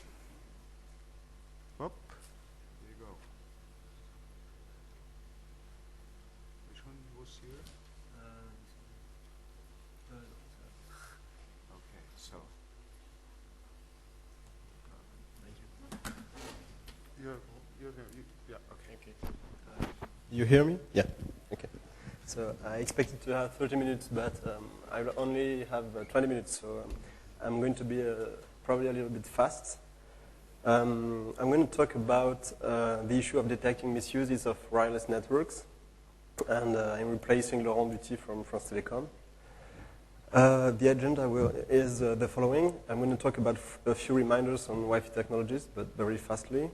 An overview of possible attacks. We're going to talk about Wi-Fi corporate access architectures and the different ways to deploy this kind of architectures. We're going to talk about open issues, and then the way we can develop and deploy a Wi-Fi intrusion detection technology. And then I will give, if I have enough time, feedbacks and recommendations on the way we can deploy this kind of architectures. The first standard of Wi-Fi suffered of critical security issues. So the security mechanisms were unable to satisfy authentication and data confidentiality and integrity. And the first standard suffered of conceptual weaknesses. The first one is that WEP, the crypto protocols WEP, is based on shared secrets, and it's a little bit difficult to manage in corporate environments. And today, a lot of publicly available tools allow to crack web keys and to inject traffic into wireless networks. So wireless technologies are critical from a security perspective because, and especially in corporate environments, any wireless deployment may have serious security impact since you can't control the radio propagation, and the Wi-Fi access is anonymously reachable. So mastering Wi-Fi deployments in corporate environments is a very big challenge, and especially for corporate access and for Wi-Fi intrusion detection. So just a few words on the new standard that has been ratified in June 2004. We have new mechanisms for an increased security. It is based on 802.1x for authentication and for authentication. And we also have a flexible authentication framework based on EAP and the different EAP protocols, EAP, PAP, EAP TLS, and so on. And we have newly designed crypto protocols that replace WEP. The first one is TKIP, which is still based on RC4, but which patches the different flows of WEP. And the last one is CBC-MAC protocol, which is based on AES and is stronger than TKIP. And we have mechanisms for key derivation and distribution based on a forward handshake and group key handshake to derivate session keys. So I'm going to talk the different ways to deploy Wi-Fi access into a corporate network. The first solution is to deploy a Wi-Fi open mode. It means you're not going to secure the first access. It's like a hotspot. You are going to provide access to clients to the network, and then you use IPsec and layer 3 protection for confidentiality and authentication and so on. So here we don't use web because it's completely unuseful, and it does not improve the overall security of the security level of the network. And also it's very difficult to manage. IPsec protocol is considered robust if we use an authentication system that is robust with certificates. And if we use also good crypto protocols like CCMP or TKIP. The second way to deploy a Wi-Fi architecture is WPA and WPA2.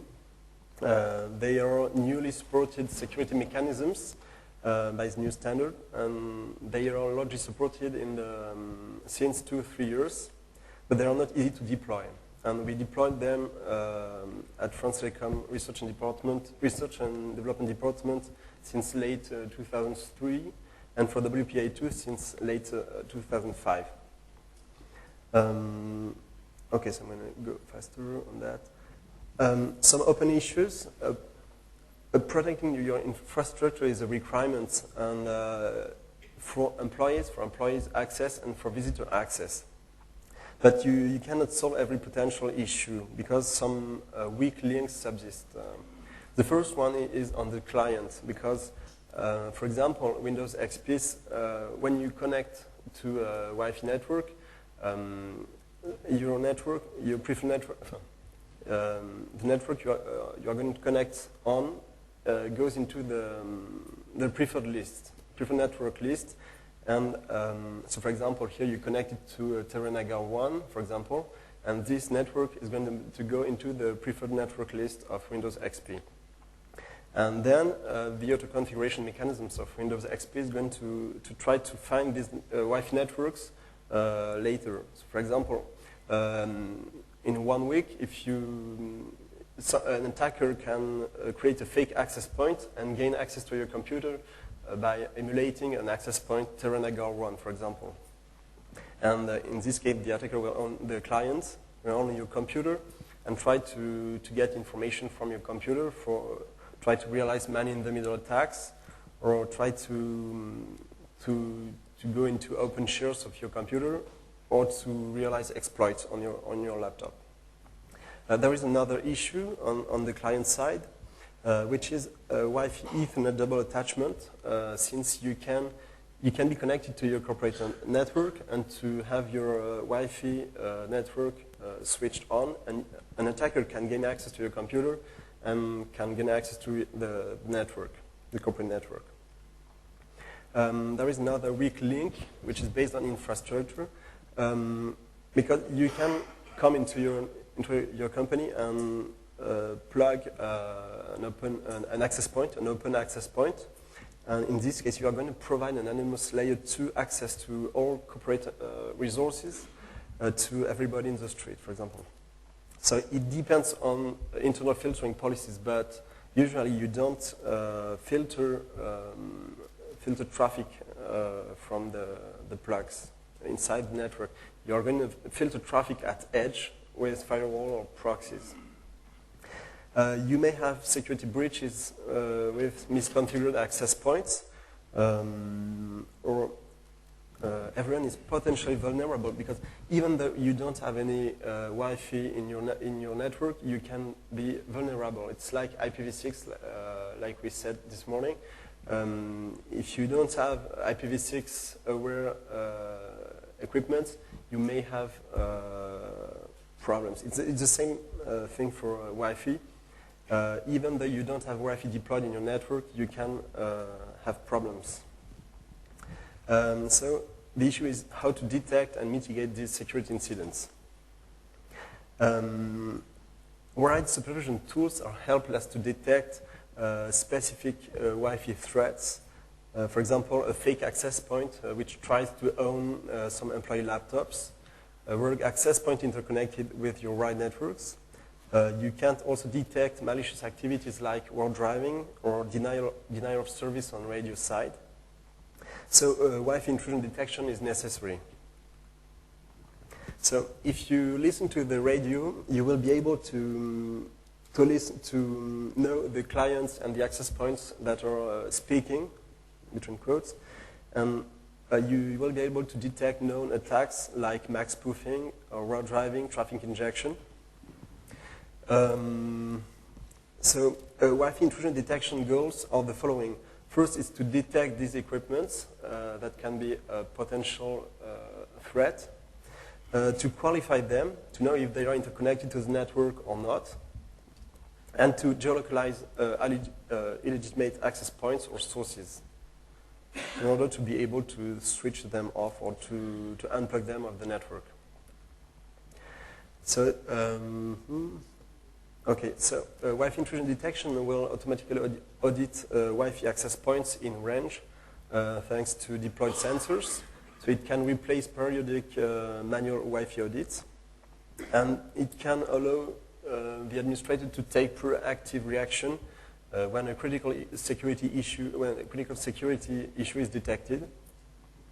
So the different kinds of countermeasures are the possibility to prevent clients from associating to a rogue access point or to a fake access point. So you are going to send, for example, the authentication or disassociation frame in order to prevent clients from associating to these access points. You also can. So it was on the Wi-Fi side, on the radio side. On the right side, you can also deactivate switch ports when you detect a rogue access point connected to a certain port of switch. But these kind of countermeasures need to be used carefully because it's not a good option to DOS, to realize a denial of service reaction on internal infrastructure or on neighbors, for example. So we designed a wireless IDS from scratch. It's based on a C language core detection engine, which is running on a WRT54G or GS, so it's a very light equipment. It is based on a flexible rule set thanks to a basic language of 60 signatures. We have inside this box an anomaly detection engine essentially for MAC spoofing detection. So this box sends alert in syslog to correlation equipment.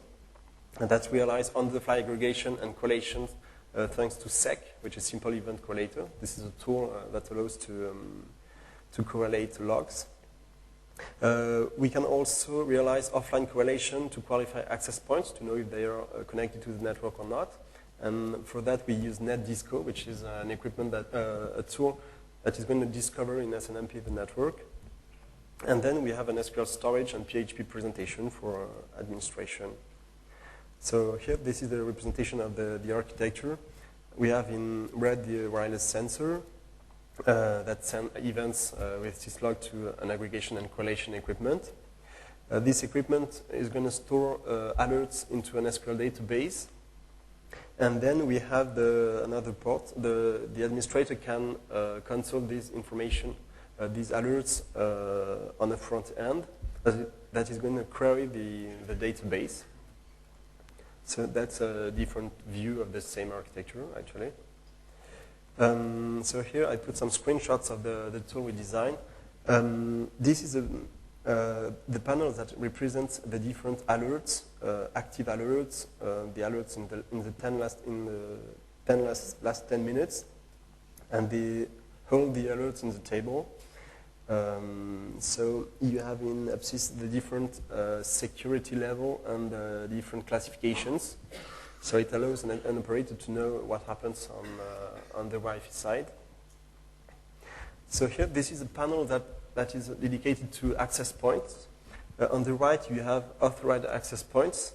So it means they are access points that have been whitelisted because we know that they correspond to production access points into the network. So you have different information concerning these access points, like the SSID, the channel, the last time we have seen an event concerning this access point, and the number of sensors that have seen this access point active.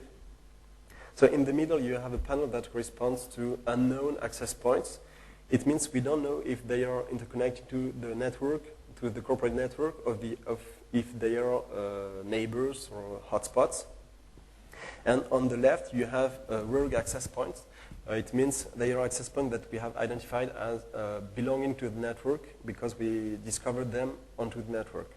So you have different details on this panel. You have, for example, the IP address of the switch and the port number where we discovered this access point. So it allows us to switch off this port of the switch immediately, etc. So we also use geolocalization methods to localize access points or different equipment that are the source of attacks. So here, this is for a sensor, the curves that corresponds to. So in one curve is associated to a same range of power. And here, this model takes into account the propagation into walls, into buildings. So you can see, for example, that when we go across buildings, the power of the signal is decrease very fastly. So thanks to this model, we can correlate the information of the different sensors in order to try to localize the equipment that is the source of an attack. So for example, here you have 4 sensors in green that have identified an access point. And thanks to this model, we can localize this access point into this building where there is the red point. And you have other sensors in blue that didn't catch any signal from this access point. So if we can give feedbacks on this development of Wi-Fi intrusion detection tool, the first feedback is that the development of a robust wireless IDS is not a trivial thing because you need to handle a big amount of events.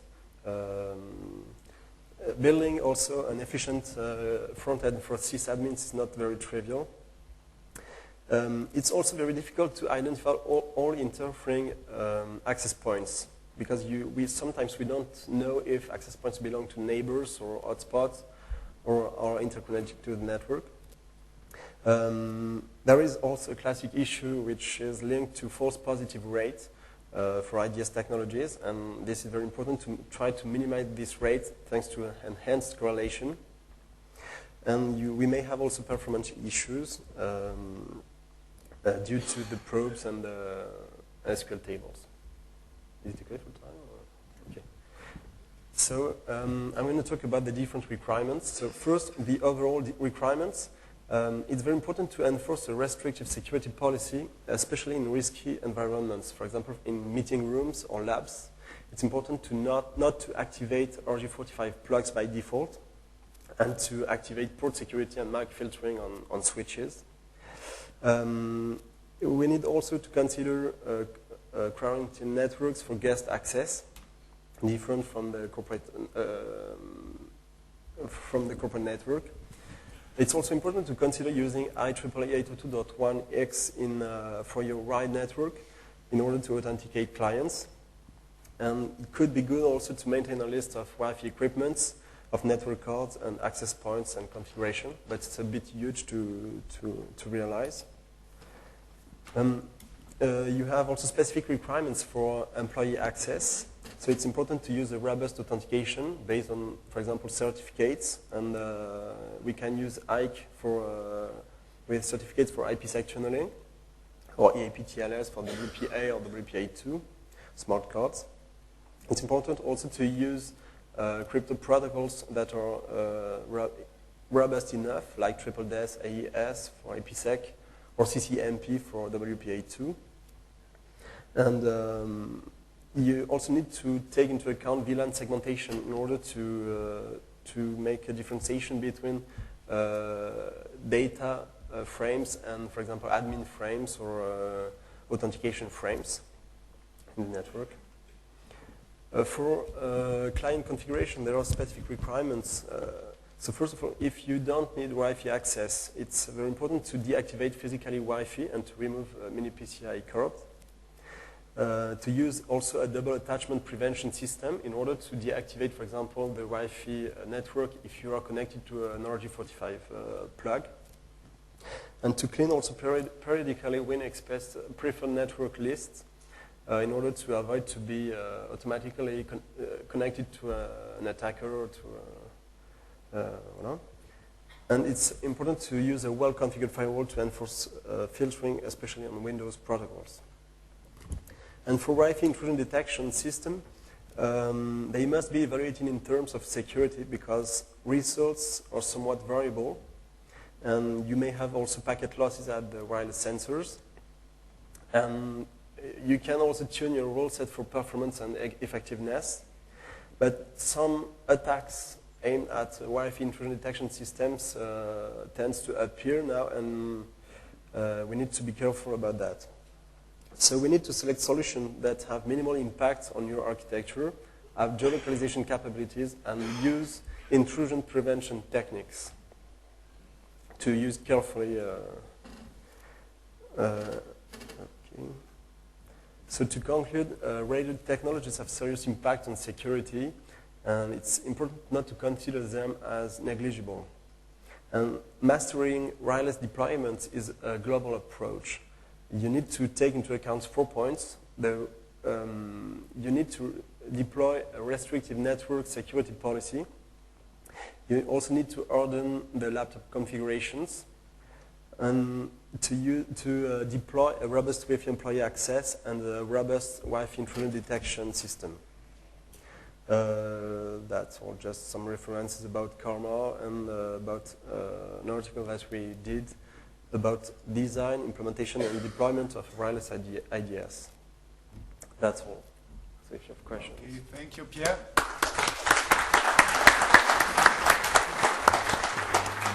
We have time for one short question. Can we have a mic for the...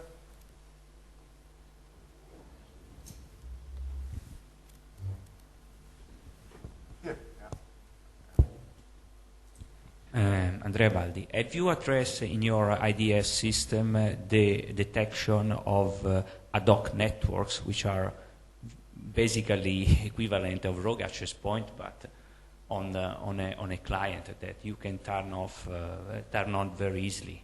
Mm-hmm. Okay, actually we also handle ad hoc networks, but we did not focus for this proof of concept on this aspect, on ad hoc networks.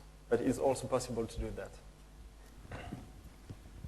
Okay, we have to hurry on, and I would like to switch to the next presentation, which is only partly related to wireless networks. It's related to homogeneous configurations, simple configurations of networks. It's by Florian Pester, who works at the Regional Computer Center of the University of Erlangen. He recently, or not long ago, achieved his diploma or master's degree on the work on security, and he's now working as a network researcher in the computer center.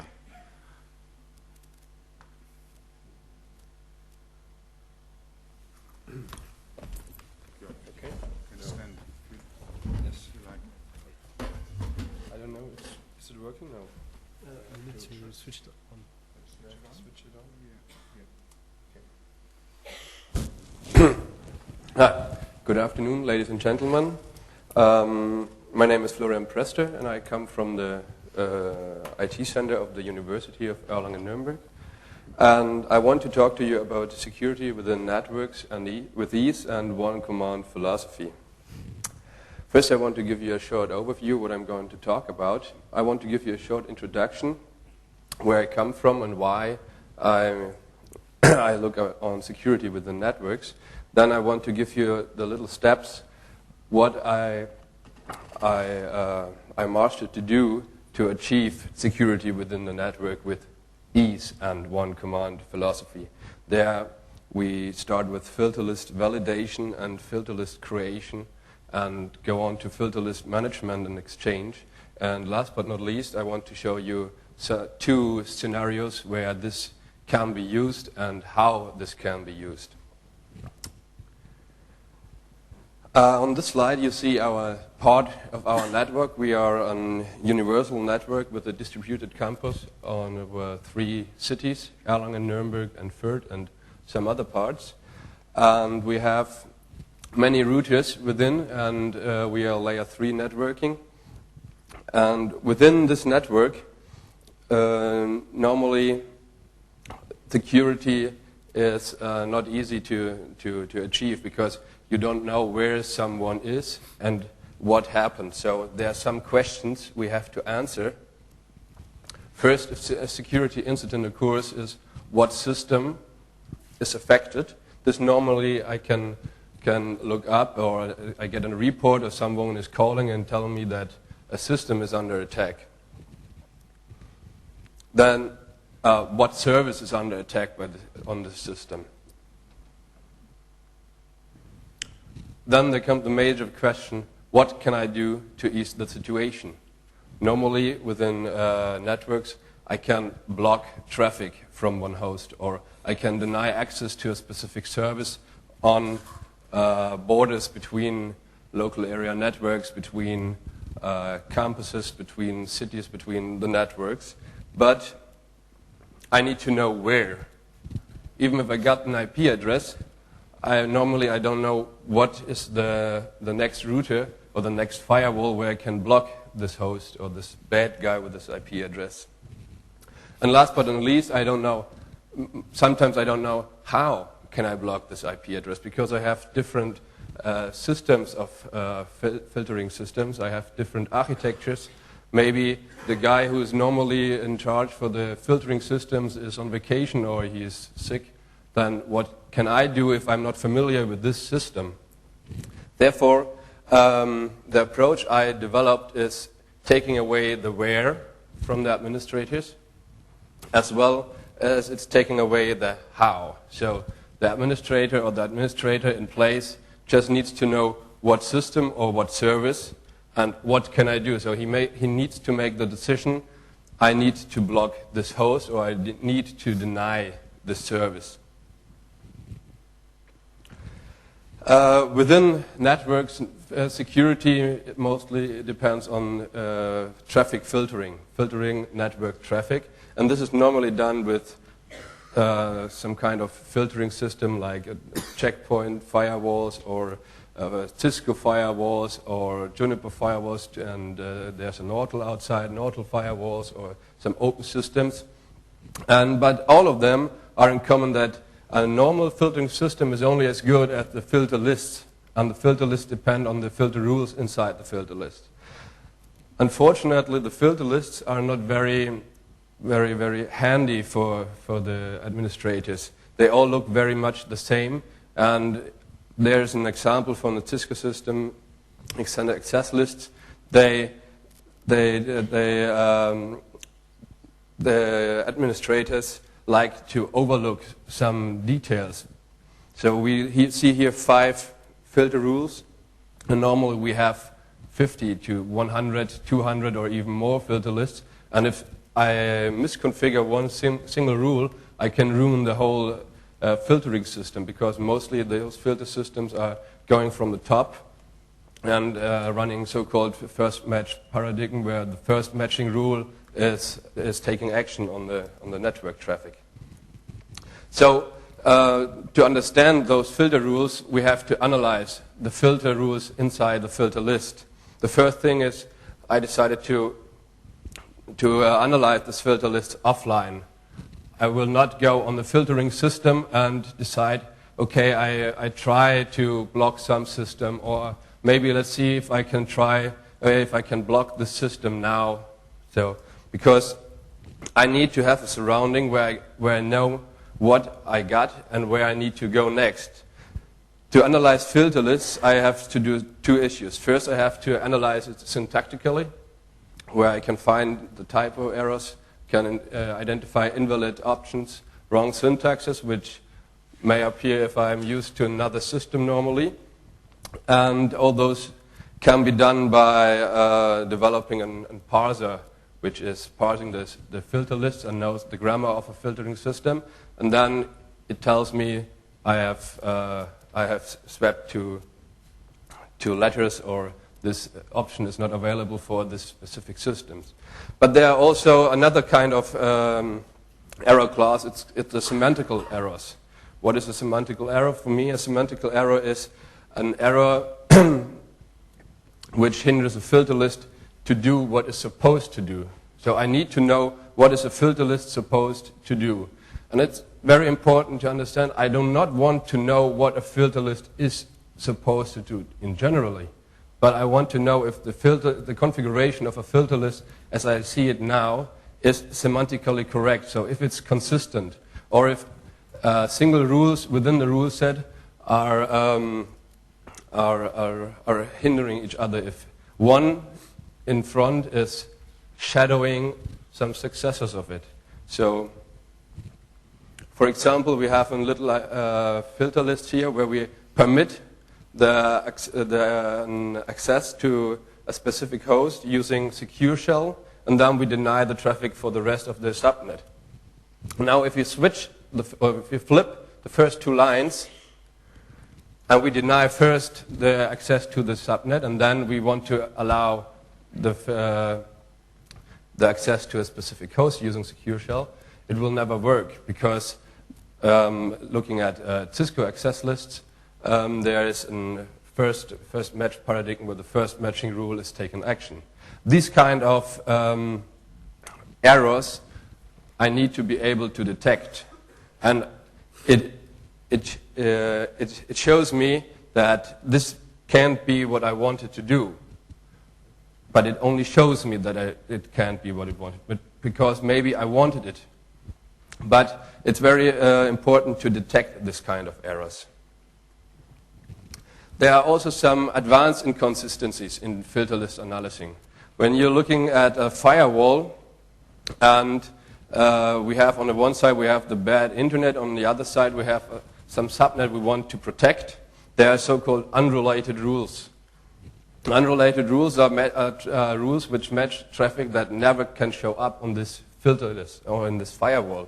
For example, I have the statement I want to protect a network with the network address 121.131.23.0. So we have class C network, and we want to protect this network, whatever the syntax might be.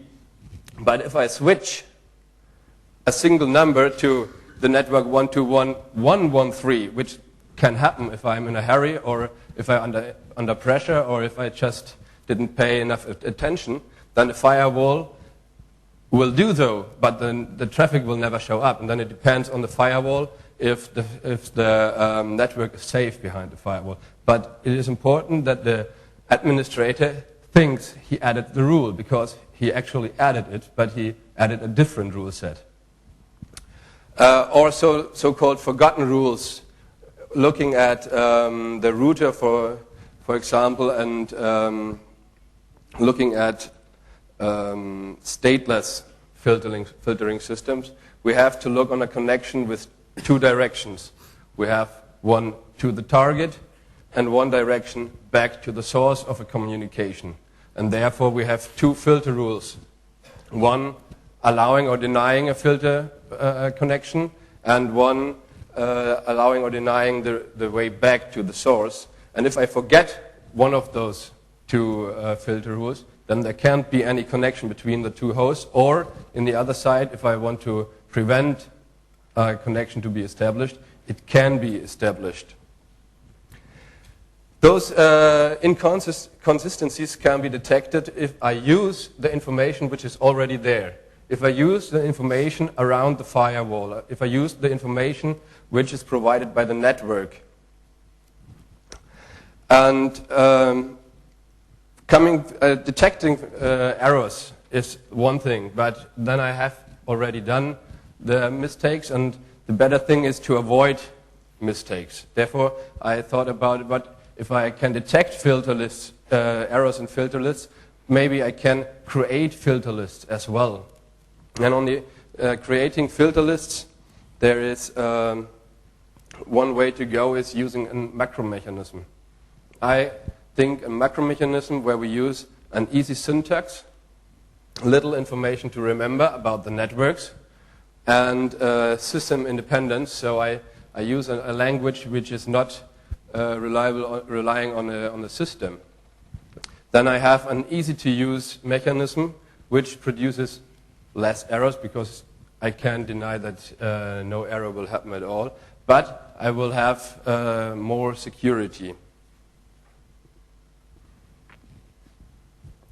Now, what is this macro mechanism? The macro mechanism is suitable for filter rules which it's suitable for any filter rules, but it's used in places where I have the same situations in different networks. So I use the same filter rules with different informations. And also, if I use the macro mechanism with describing words, I have a much more describing filter list instead of complicated filter rules. And everybody, if someone sees a filter list containing some words like anti-spoof or DHCP or block service something or block host something or NMS, then people related to networks know there might be a network management system, there is an anti-spoofing mechanism, and depending on the arguments, I know maybe there is a server behind the service, or I have clients for the service. And here I show you an example how this might work. We have a two-level abstraction. We have on the one side, we have a so-called meta filter list, where we add the macro words, the keywords for a macro mechanism, and, for example, some filter rules. Of course, then I'm not system independent, but I could avoid adding filter rules in the meta file list, but I didn't want to. I wanted to keep it this way. So when we have the meta filter lists and we expand the macro mechanism, then we have on the right side the valid filter list with the expanded macros. And looking on the left side, we have the macro block host with an argument as an IP address. So everybody knows when someone sees this keyword block host and afterwards an IP address, normally you think, okay, this IP address might be blocked. It's what the keyword says. So on the right side, we have the rule deny IP host the IP address and then to where. Or on the other side, we have deny IP from anywhere to this host. But important is we have the macro block host.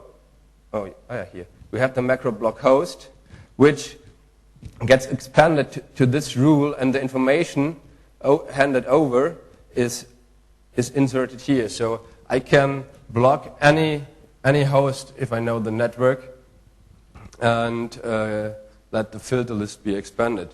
Or I have the macro block anti-spoof, where no argument is given at all, and on the right side I have two rules which use some depending information, depending on the local network where this rule is inserted to. This information is leading to the extended micromechanism. When I have information around the firewall, then I can use this information to customize the rule sets from the macromechanism depending on the kind of network which I want to protect or which I want to control. And one important thing is for this filter list is to control the order of the rule sets. I want, if I have the first match paradigm, I need to know if the blocking filter rule is really inserted before any allowing statement where the filter rules or the filter where the traffic for this host might go through the network or through the firewall. This I need to do. On the other side, I have different information about the lanes or if it's a backbone, and then I need to customize the filter list as well. But very important is to keep the administrator in charge, so the administrator can disable all this nice automations with only very very short time of action. Combining this, we can almost do kind of a filter list management because we can validate and we can create filter lists. Then we have the information about network topology around in our network, and we need some kind of versions management so we can follow the history of the filter list and who changed something in the filter list. And one very important thing is to exchange the filter list on the filtering system. I'm offline somewhere in the network and I'm editing my filter list, and then I need to get them onto the filtering system. There I need to have the distinction between the installation process and the activation process. So I need to install the filter list on the filtering system and get feedback if the filter list is syntactically correct because I checked it offline before. And after that, I need to activate the filter list, and if the filter list gets activated, I need to be sure that the filter lists are activated in the place where I wanted it to be. This implied that I can compare filter lists. I need to compare the installed filter list with the filter list on the offline system, on the central management system. Now I want to show you two scenarios where this can be very helpful. The first is blocking a specific host somewhere in the network. I have a malicious system detected somewhere in the network. Someone told me this IP address needs to be blocked. And first, I need to find the system which is filtering this local area network, which is this one here. And then I need to edit the filter rule sets for this system on the firewall management system, which is the green ring here. Then I need to create the filter rules using this macro mechanisms. And if I use the block host macro, I only need to add the block host macro with this depending IP address on it into the filter list, into the meta filter list. I need to create the filter list and validate the filter list so I can be sure no mistakes happened. And then I need to update the filter rules on the filtering system on this next hop router of the system. And then the malicious system is blocked, and the only thing I needed was the IP address of the malicious system. And the network is safe again. The second scenario is, looking back, we had a Sasa worm, which was spread around the networks, and I needed to close down a specific port on all local area networks throughout the network. So I have a malicious service, and I detect which routers or which firewalls are affected by the service, and I edit all the filter rules which I wanted. I create the filter rules again with the macro mechanism. I validate the filter rules if no one else added some filter rules which might be hindering now, and then I update the filter rules on all the systems at the same time, and all services are blocked on all firewalls. On every firewall, the system is blocked, and therefore this system, the network, is safe again.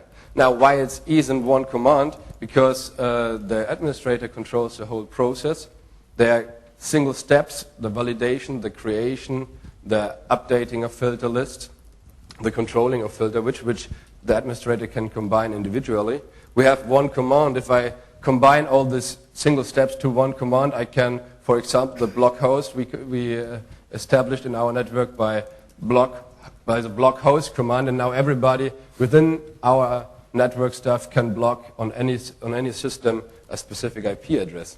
And the administrator stays in charge all the time. So this is all. There's no action taking place which the administrator can't deny. As a conclusion, I want to say that we can detect syntactical and semantical errors offline. We do not rely on any system which improves the security. It's an easy management of filter lists because I can use a surrounding where I'm used to. I can react very quickly on malicious systems or services. If time is fleeting or I have pressure or my boss is in my neck, I do not have to think about what the filter rules might look like.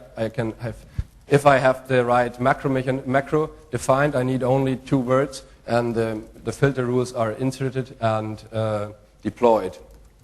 I can easily control the filtering the installed filter list on the filtering systems because I compare filter rules. And last but not least, this whole system is prototype active and reliably running on our campus and is written in Perl. Thank you for your attention. And do you have one question? Thank you, Florian, for addressing these very practical issues. We have time for 1 or 2 questions. Yes. Can we have a mic here?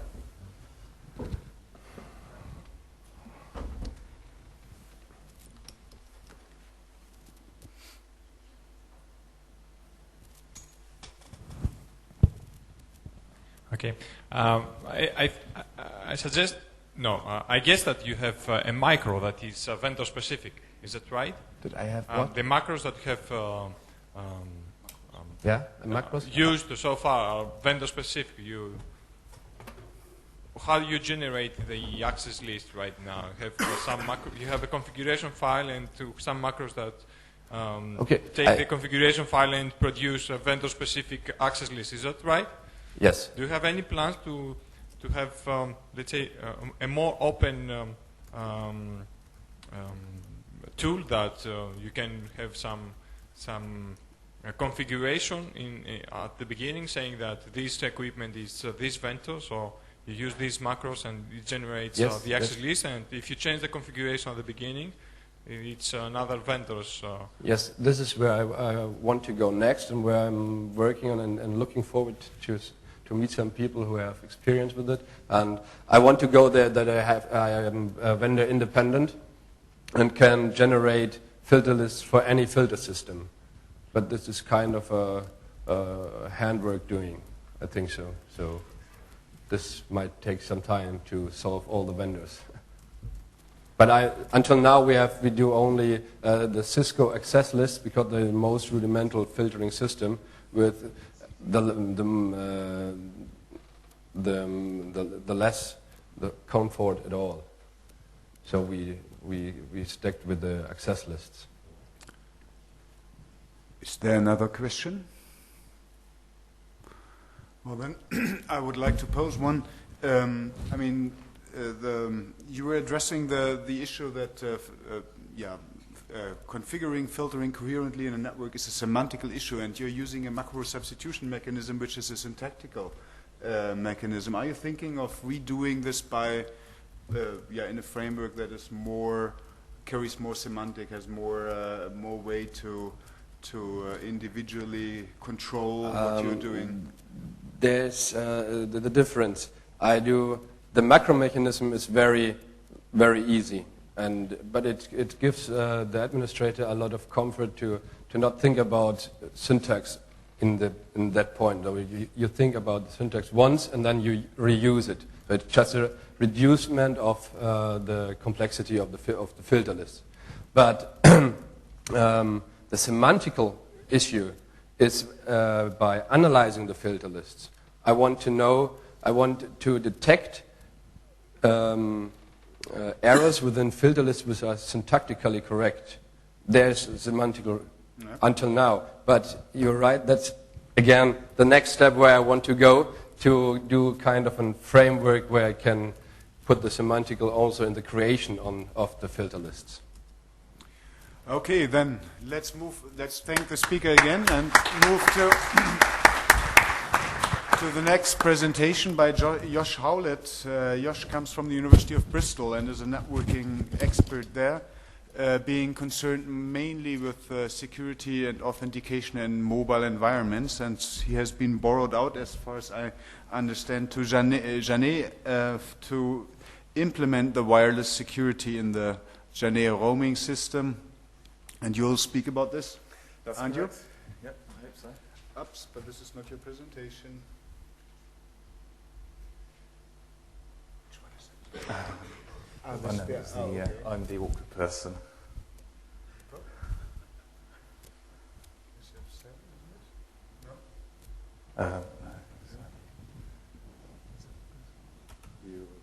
Full screen, here we go. Okay, thank you very much. Hello everyone, my name is Josh Howlett. I'm the Janet Roaming Service Technical Support. I'm at the University of Bristol, but I spend most of my time working with UKERNA. How are we doing for time? Are we still 20 minutes? Yeah, okay. Just a few objectives today for my talk. First, I wanted to promote the Janet Roaming Service and EduRoam in general. There is another sort of parallel session that's concentrating on EduRoam, so I'm not going to talk about it too much. But the Janet Roaming Service is basically the UK's instance of EduRoam. We just give it a different name. The most important thing I want to stress today is to provide an understanding of the issues that are exposed in wireless roaming. This is so not just wireless technologies as such, but all the new security issues that come out when you enter a roaming environment where users are going between different administrative domains. Some quite surprising things happen, and that's mainly what I'm going to concentrate on.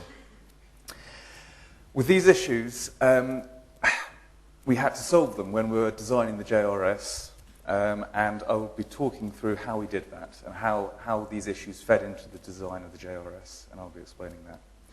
And then finally at the end, I'll discuss some new technologies, many stuff that's undergoing standardization at the moment, that's intended to improve security for wireless roaming or just roaming in general. I should stress that, before I go on to this slide, although again this session is about wireless, a lot of what I'm going to say is also applicable to wired networks as well. In the terminal room here has RJ45 ports as well as the wireless network. So roaming isn't just about wireless, it's also about other kind of access media as well. It's just that wireless is obviously the most popular. This is the EduRoam map. Everyone here has probably sat in the presentation already and seen this one. The green depicts those countries whose NRENs are participating in the EduRoam Federation. And you can, in principle, if you come from an EduRoam-enabled site, connect to another EduRoam-enabled site in that country. Just very briefly about UKERNA, they manage Janet, which is the UK's academic network. I was flicking through their website just the other day recently, and something struck me. It was just this section here, which is the concept of community underpins everything UKERNA does, and that UKERNA offers many feedback mechanisms. And this is part of their mission statement, which these things are often full of complete rubbish. But UKERNA really do talk to the community. And one of the ways in which they do this is through something called the UKERNA Wireless Access Group. UKERNA set this up in 2003 in response to interest from the UK academic community in wireless networking. What should we do with it? Where is it going? Is it useful technology? This is something that we were brought together to look at. And one of the things that quickly became apparent was that people wanted the ability to be able to go to another institution and connect to the network and get network access.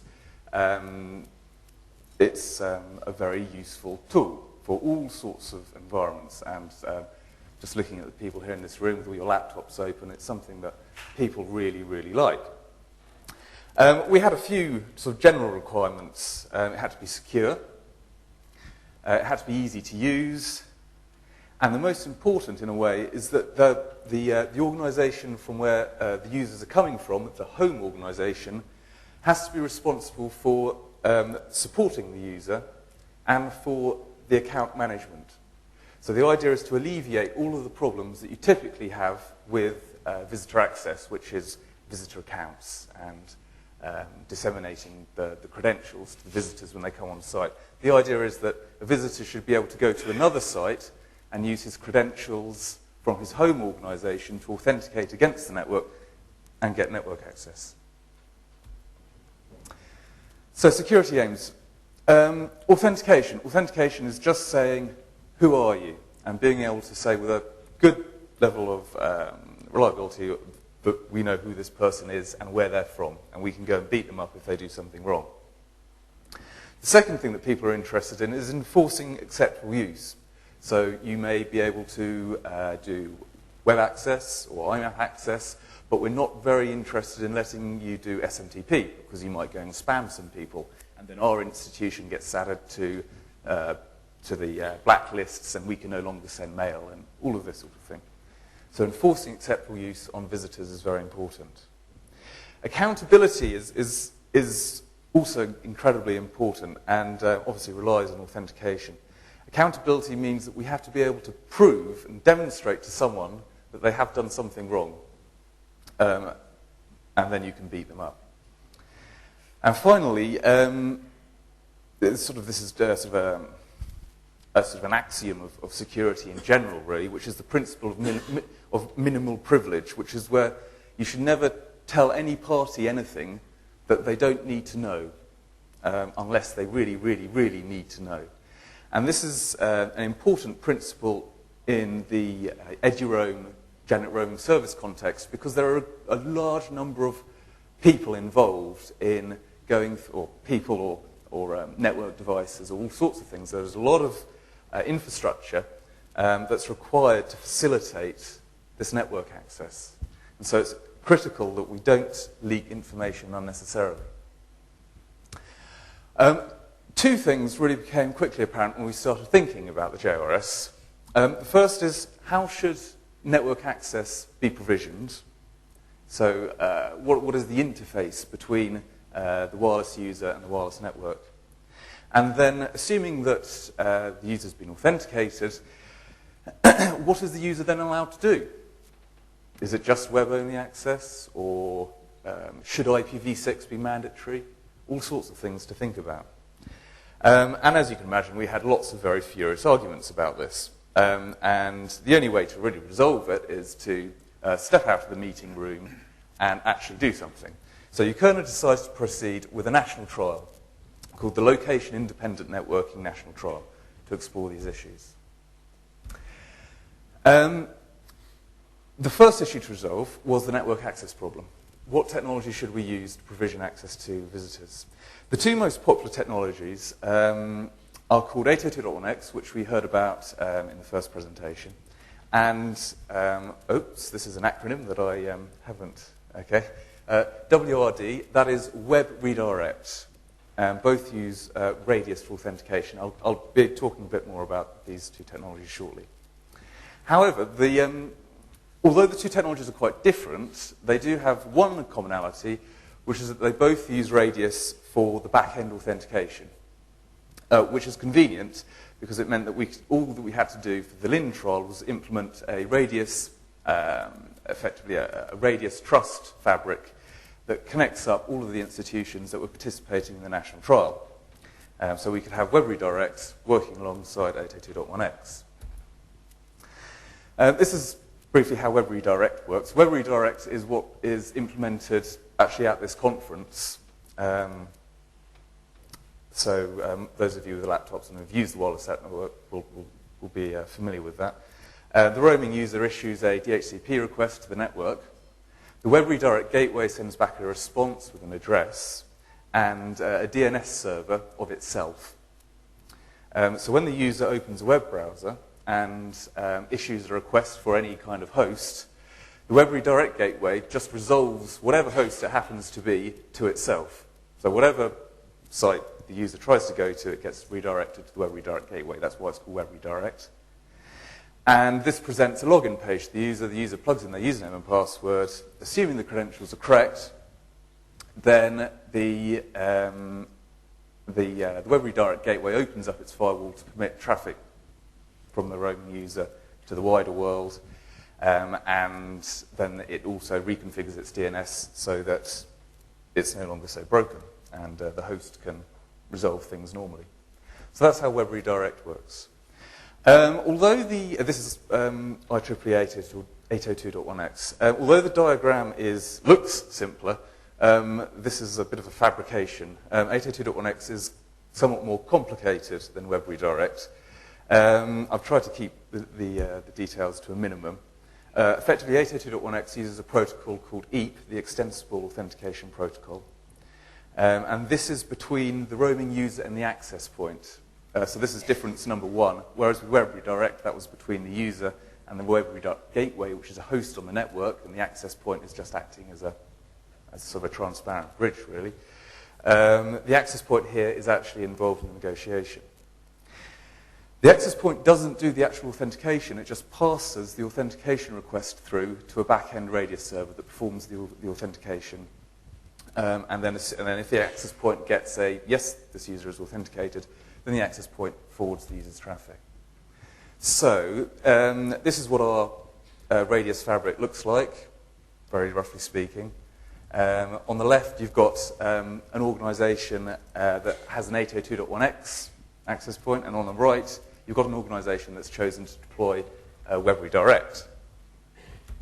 So say a user from the organization on the right-hand side of the diagram decides to go to the other organization and authenticates against the 802.1x access point. The authentication request gets forwarded up through the Radius hierarchy back to that user's home organization. The user is authenticated, hopefully, and gets access. And then likewise, with Web Redirect, we can go back the other way.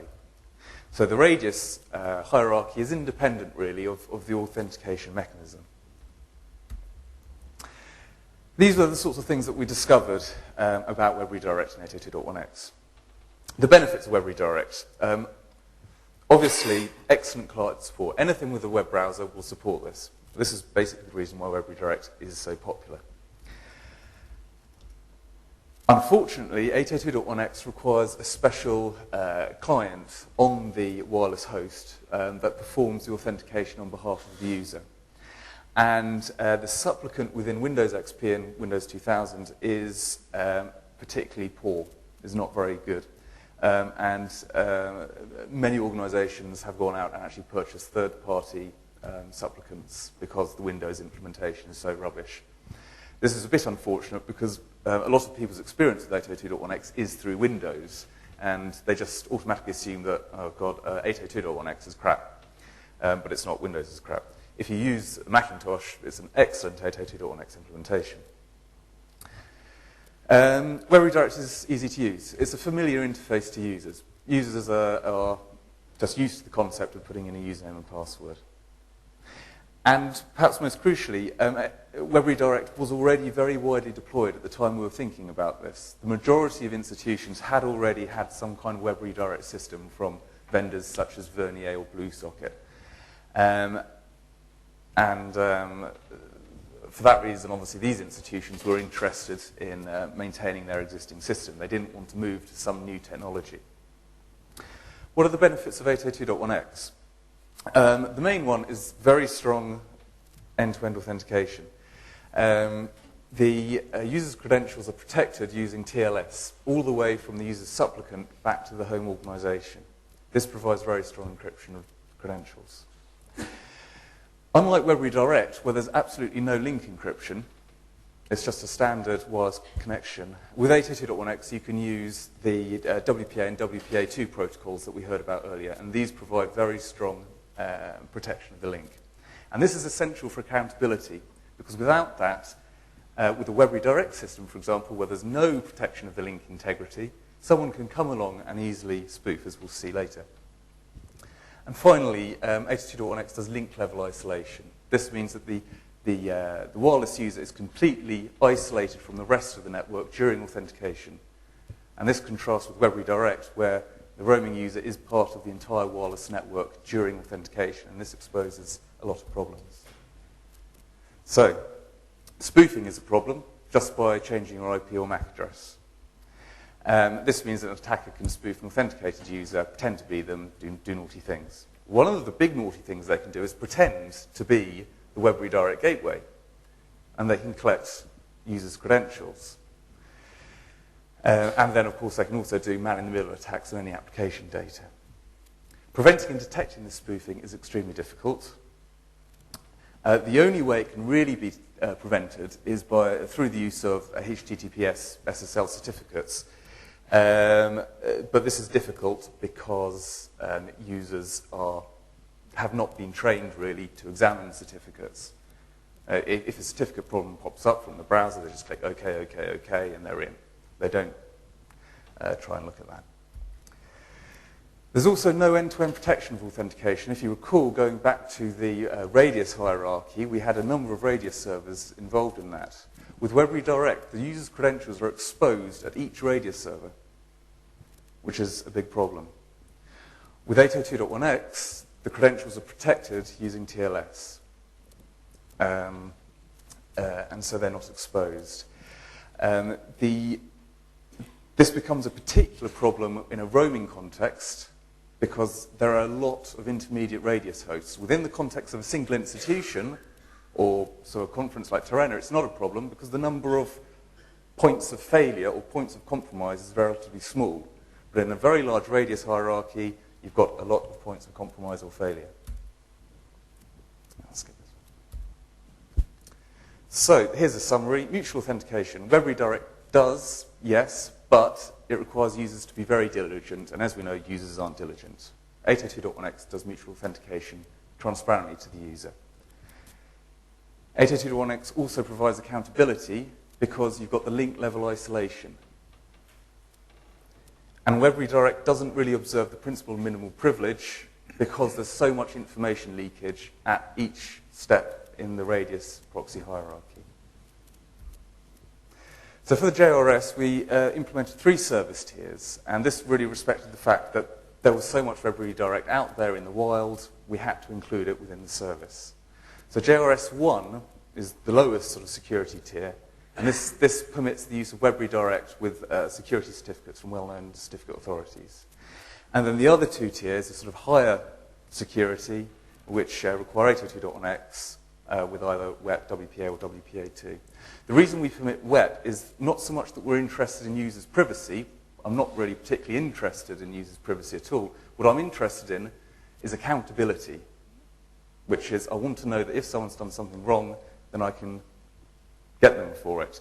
With WEP, yes, an attacker can read their traffic, but they can't masquerade as that user. They can't pretend to be that user. Accountability is crucial. Use of the network. This comes back to what should users be permitted to do. And this was, unlike the first problem, mainly a policy problem, not a technology problem. We went to institutions and asked them, how should we treat these users? We've got 4 basic answers. Treat them like local users. This is the easiest one. No configuration of firewalls. Second one, treat them like local users minus protocols X, Y, and Z. And this was generally because institutions thought that they should try and protect institutions thought they should try and protect visitors from themselves. So they shouldn't permit FTP because FTP is a weak protocol. My own opinion is that if a user wants to run the risk of using an insecure protocol, then they should be permitted to do so. They're adults.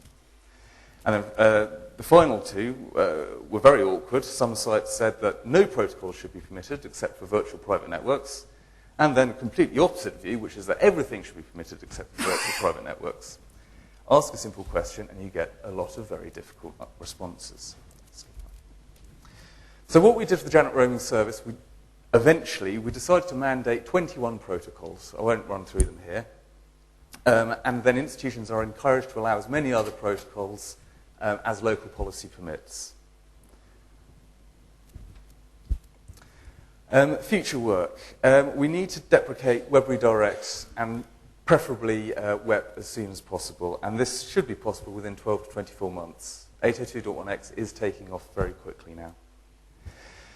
The final problem really is binding, this is the way I like to phrase it, binding link and network identities.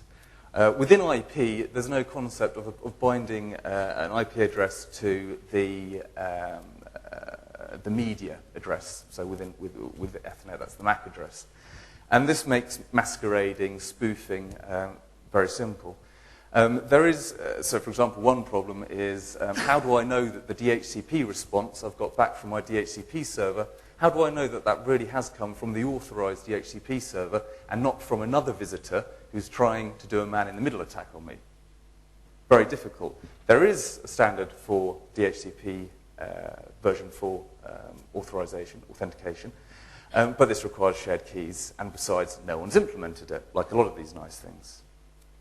So there are some proprietary solutions, such as Cisco IP source card, but no standards. This is something that really needs to be looked at in a roaming context. And finally, one other possible solution, moving towards IPv6, is something called SEND, which is Secure Neighborhood Discovery.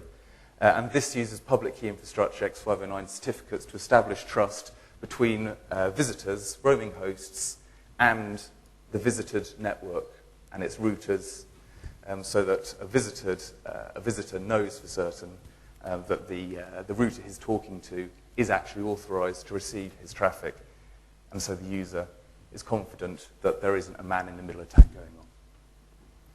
So just the things I want to stress at the end. Focus on accountability and then privacy. With wireless, everyone's very focused on privacy, protecting just that very first hop from the laptop to the access point. Yes, that's kind of important, but in a roaming context, what's more important is establishing trust. And institutions need to be able to know that they can hold other people accountable if things go wrong. They don't want to carry the can themselves. Everyone has an opinion on security, not saying who's right or wrong, but the important thing is to communicate and to listen to people, and when you've decided what you're going to do, explain why you're doing what you're doing. Otherwise, you'll just end up winding up a lot of people. One thing I've noticed is that managers are interested, understandably, very understandably, in providing a service. That's what they're there to do. That's how managers get, that's their metric, I guess, providing services. And security is, to some extent, a distraction from providing a service. So if you're working in this kind of area, be prepared for a degree of resistance to implementing strong security.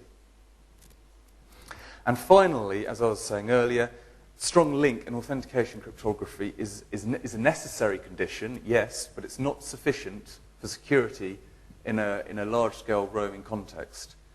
We need new protocols to establish trust between LAN nodes and to try and solve that binding problem. Okay. Thank you very much. So, thank you, Josh, for this very interesting talk. Do we have questions? We have time for 1 or 2 questions. Oh, there's one. Hi, Josh. Brian O'Hara from Trinity College in Dublin. I was just wondering, 2 questions. Do you get any problems in city centre universities with students of other universities using the service or misusing the service? And question number 2, it's somewhat related. You mentioned accountability, so I presume with 802.1x you have the authentication, evidence of authentication, but you actually log the traffic itself to see what people are doing. Going to your first question about city centre universities, I'm not familiar of any problems that we've had to date. No. And then your second question was about logging of 802.1x. Logging the actual traffic itself. Logging the... Right. So was that logging of the authentication request itself, or after authentication. Yeah. Following authentication, Yeah. do you actually monitor this specific type of edge your own traffic Yeah. to ensure everybody is behaving themselves? That's right. Yeah, sites are required to keep logs of connections. Well, like you mentioned, for example, that proxies aren't encouraged. Yes. So, what are you using to log the actual well, traffic? we leave it up to institutions, just as long as institutions can assure us that they're doing the logging. So, for example, they might have a firewall that does the logging of connections, then we're happy. Proxies is one way of doing it. We didn't try to, wherever possible, we try not to mandate technologies. We just try and focus on aims and then leave it up to institutions to find technologies that they're happy with that meet those aims. Thank you. Okay, thanks. Let's thank the speaker again. And sorry, Klaas. I missed you. Sorry, I just wanted to quickly comment on this, on the first question of this gentleman. EdgeRoam was specifically designed to allow institutions to block other institutions if necessary, and that's because a lot of institutions were worried exactly about this problem. For instance, in Amsterdam you have 2 universities.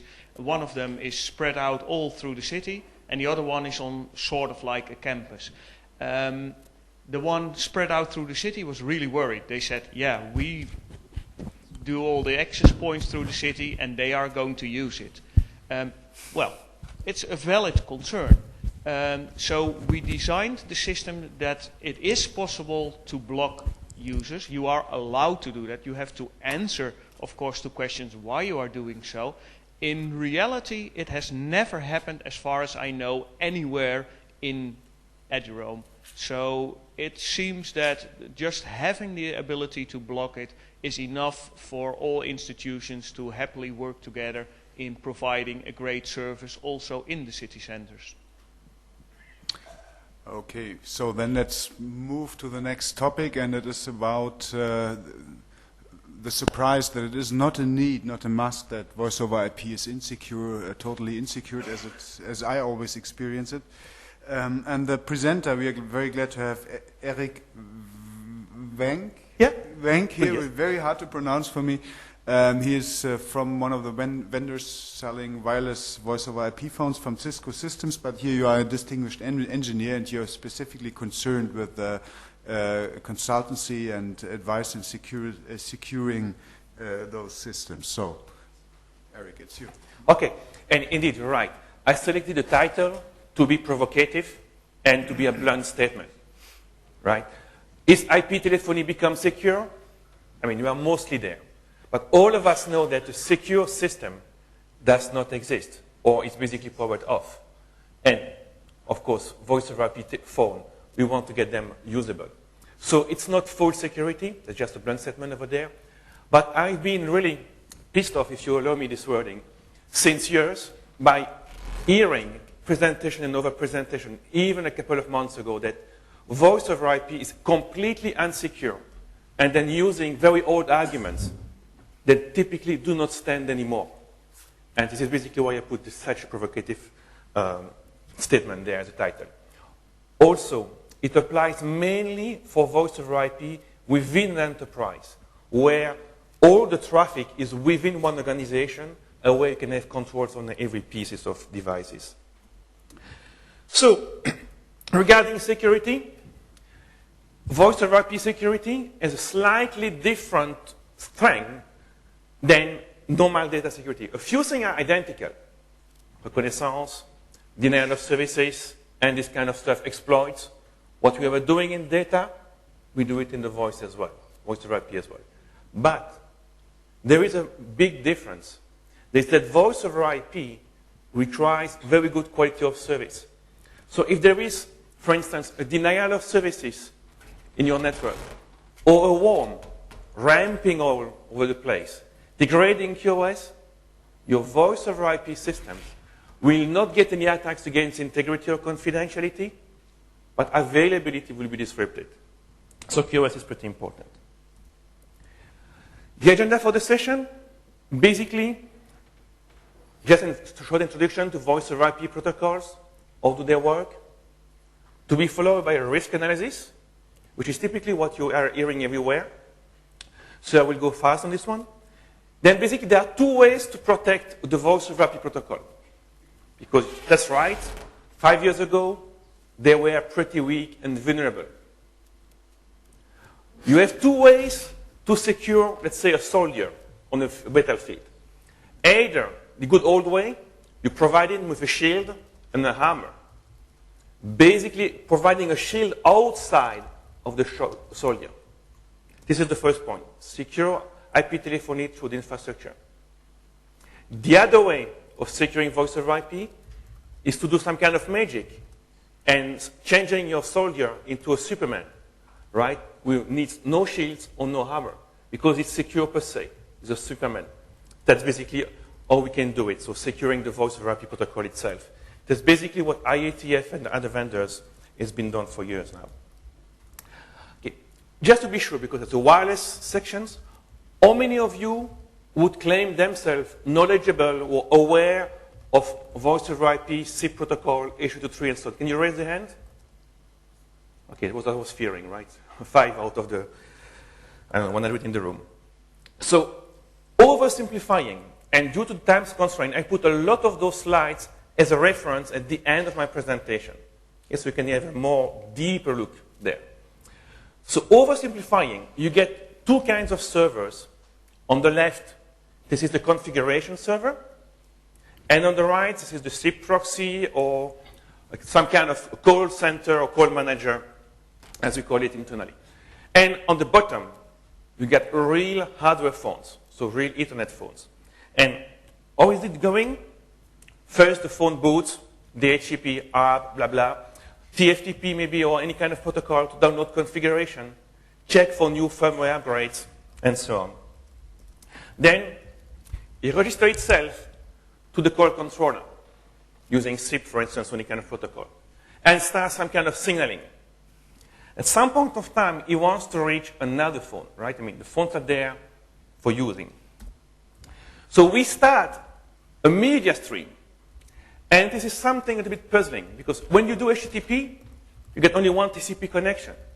Okay? A lot of protocols, except FTP, have only one connection. Here, we've got two kinds of connections.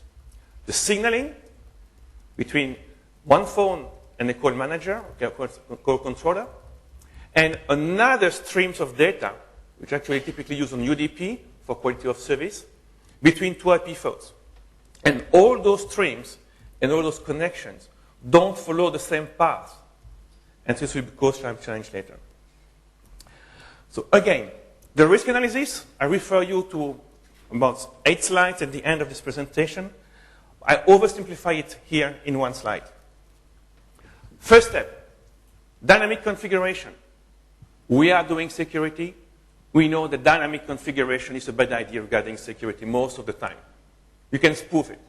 DHCP spoofing exists. Then you can run man-in-the-middle attack. Downloading firmware. That's an open door for Trojan.